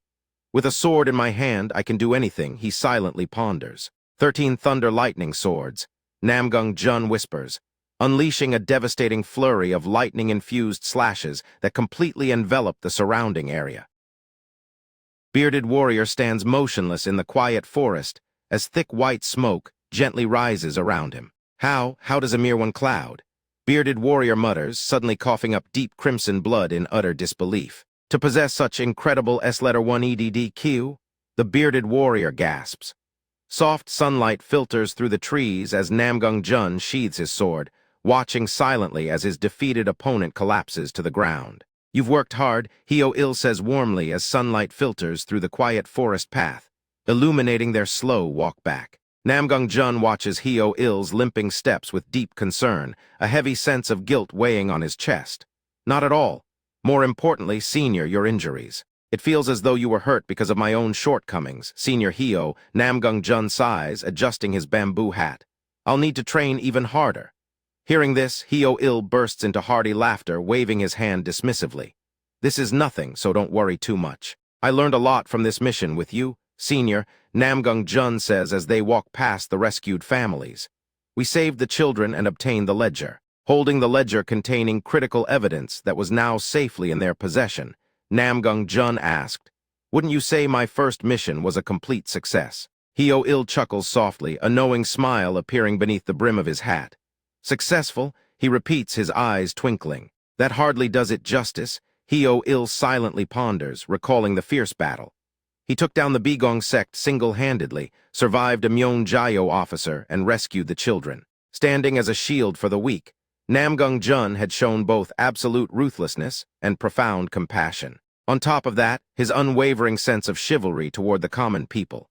Heo-il silently ponders, his gaze drifting to the young man beside him, and swordsmanship that defies all convention. Closing his eyes, Heo-il silently ponders, he has too much talent to be tied down to the Mern Fortress. I'll have to put some effort into writing the report. The massive stone walls of the Changchun Society Fortress loom ahead through the morning mist. I need to go to the Makyong department regarding the report, so you head back first, Heo-il says, removing his bamboo hat. Namgung Clan bows respectfully. Yes, understood.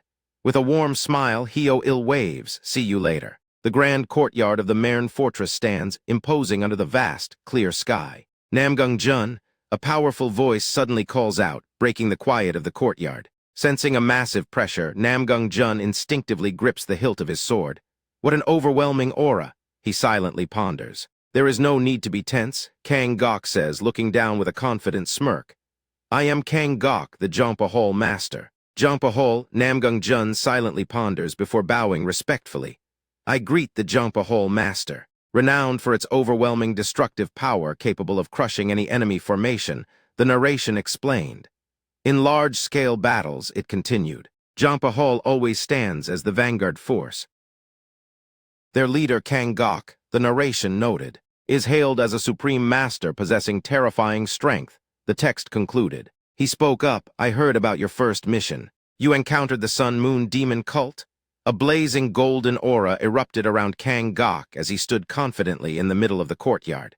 His voice echoed throughout the area. What an overwhelming presence, Namgung Jun silently ponders, struggling to maintain his footing against the crushing weight of the golden aura. I can feel it bearing down on me. Directly. Aloud he replies that is correct. Kang Gok clenches his fist tightly, channeling his immense internal energy to further intimidate Namgung Jun. Then you must also know that the Sun-Moon demon cult specifically hunts men.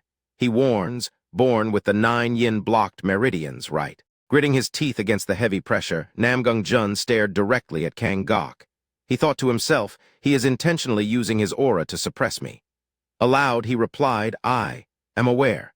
The narration added, the Sun-Moon demon cult is known for utilizing bizarre dark arts and brutal sacrificial rituals. Namgung Jun pondered, in my past life, I heard they used those bodies for sacrificial rituals. Thinking back on it, the reason they are targeting me is undoubtedly. Dark memories of grotesque sacrifices and ancient ceremonies flashed vividly through his mind. Namgung Jun stands quietly under the vast sky, his hand resting gently on his sword hilt. He silently ponders, because my body is suited to handle both yin and yang energies simultaneously, his eyes narrowing. Looking down from his elevated position, Kang Gok continues to release his suffocating martial aura. Wouldn't it be wiser for both your own sake, he asks, and for the sake of Jianghu, to remain quietly within the Changshan society? It would be an easy end if I just died. Namgung Jun silently ponders, taking a slow, deliberate step forward, completely unfazed by the threatening words. A spark of absolute determination ignites within his mind as he recalls Li Siha's teachings. He silently ponders, however, my master has given me a new life, and thinks further, and I believe that life is meant to walk the path of chivalry through the martial way. Kang Gok bellows with sudden rage, his face twisting as he points a finger forward. Just because you have a little talent, do you think you will become a master who commands the world? As long as the shadows of my past life's disciples remain, I'd never be arrogant enough to believe that. Namgung Jun silently ponders, lowering his head in quiet contemplation. Aloud he says, my sword is righteous, and it will continue to be so. Kang Gok narrows his eyes, silently evaluating the strange, unyielding resolve of Namgung Jun. He silently ponders, is this merely the petty bravado of someone born with talent? Or, as he clenches his jaw, standing high on the wooden balcony, Kang Gok glares down at the silent courtyard below. You will be targeted by the Sun-Moon demon cult until the day you die. Let's see whether your martial prowess is enough to withstand them. Right here, right now. Kang Gok roars, gripping the hilt of his massive double-headed axe with a swift, fluid motion. Leaping high into the air, Kang Gok descends like a falling meteor toward Namgung Jun. Draw your sword, he screams, his voice echoing across the courtyard. Steel screeches violently as Namgung Jun raises his blade to block the devastating downward strike. The two martial artists lock eyes through the shower of bright sparks, testing each other's resolve. Kang Gok silently ponders, look at this kid. He blocked my attack without fearing my presence and read my forms perfectly. Kang Gok silently ponders. Leaping backward with fluid grace, Namgung Jun easily distances himself from Kang Gok's massive weapon. Shall I test him a little more? Kang Gok silently ponders before shouting HMPH. Raising his heavy axe high, he prepares to unleash another devastating strike with a confident grin. Namgung Jun moves like a phantom, effortlessly parrying the incoming blows with absolute focus and speed. Kang Gok silently ponders, as expected. He hasn't even reached the peak realm, yet he is reading my forms with precision. In that case, Kang Gok silently ponders. With a sudden burst of power, he drives his massive weapon downward with terrifying velocity. Analyzing the overwhelming force of the incoming blow, Namgung Clan silently ponders. If I simply block that, my sword will shatter, as he quickly plans his next defensive move. Shifting his weight to his back foot, Namgung Clan prepares to unleash a legendary technique. He silently ponders, I'll execute the great wind sword art from my past life. Namgung Clan lowers his stance, his blade humming softly as he concentrates his internal energy. Through the profound principles of silk-reeling energy, Namgung Clan silently ponders, focusing his mind. Swinging his sword in a wide arc, he channels his Kai to redirect the impact. A deafening roar echoes through the courtyard as their weapons collide, releasing a blinding shockwave. Gritting his teeth in frustration, Namgung Clan silently ponders, ugh, I'm being pushed back, as he struggles to withstand the immense weight of the attack. Staring intensely at Kang Gok, Namgung Clan realizes the sheer depth of his massive martial power. He silently ponders, what immense internal energy. Summoning his remaining strength, Namgung Clan forces his sword upward to deflect the crushing pressure. The ground shatters violently between them, leaving a deep fissure that splits the stone courtyard. Standing firm amidst the rising dust, Namgung Clan breathes heavily while keeping his sword ready. This makes no sense, Kang Gok silently ponders, staring down in utter disbelief. To think I'd be pushed back. Looking down at his feet, he notices that he has been forced to slide backward. The one pervading way, the narration echoes as a heavy silence falls over the shattered courtyard, and the dust of their clash slowly settles. Amidst dark, icy mists, Namgung Clan recalls the helpless captives he swore to protect from his past. He silently ponders with an unwavering heart. To save lives and uphold what is right, Namgung Clan silently ponders as images of weeping families locked behind heavy wooden bars flash vividly through his mind. I poured every ounce of my chivalry into that final strike, Namgung Clan says, gasping for air as the dust begins to settle over the silent courtyard. Kang Gok slowly tightens his grip on the leather-wrapped hilt of his massive weapon.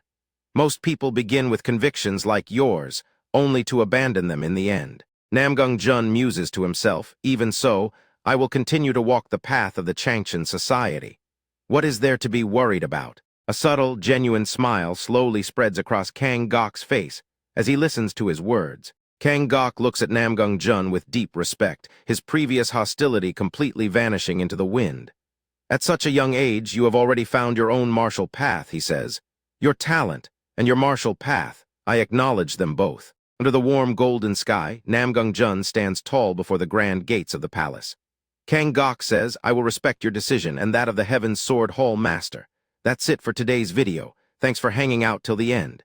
If you enjoyed the ride, smash that like button and subscribe to support Man Hoa today. Most importantly, show some love to the original creators by reading on official platforms. Catch you in the next one, and see you in our future videos. Peace.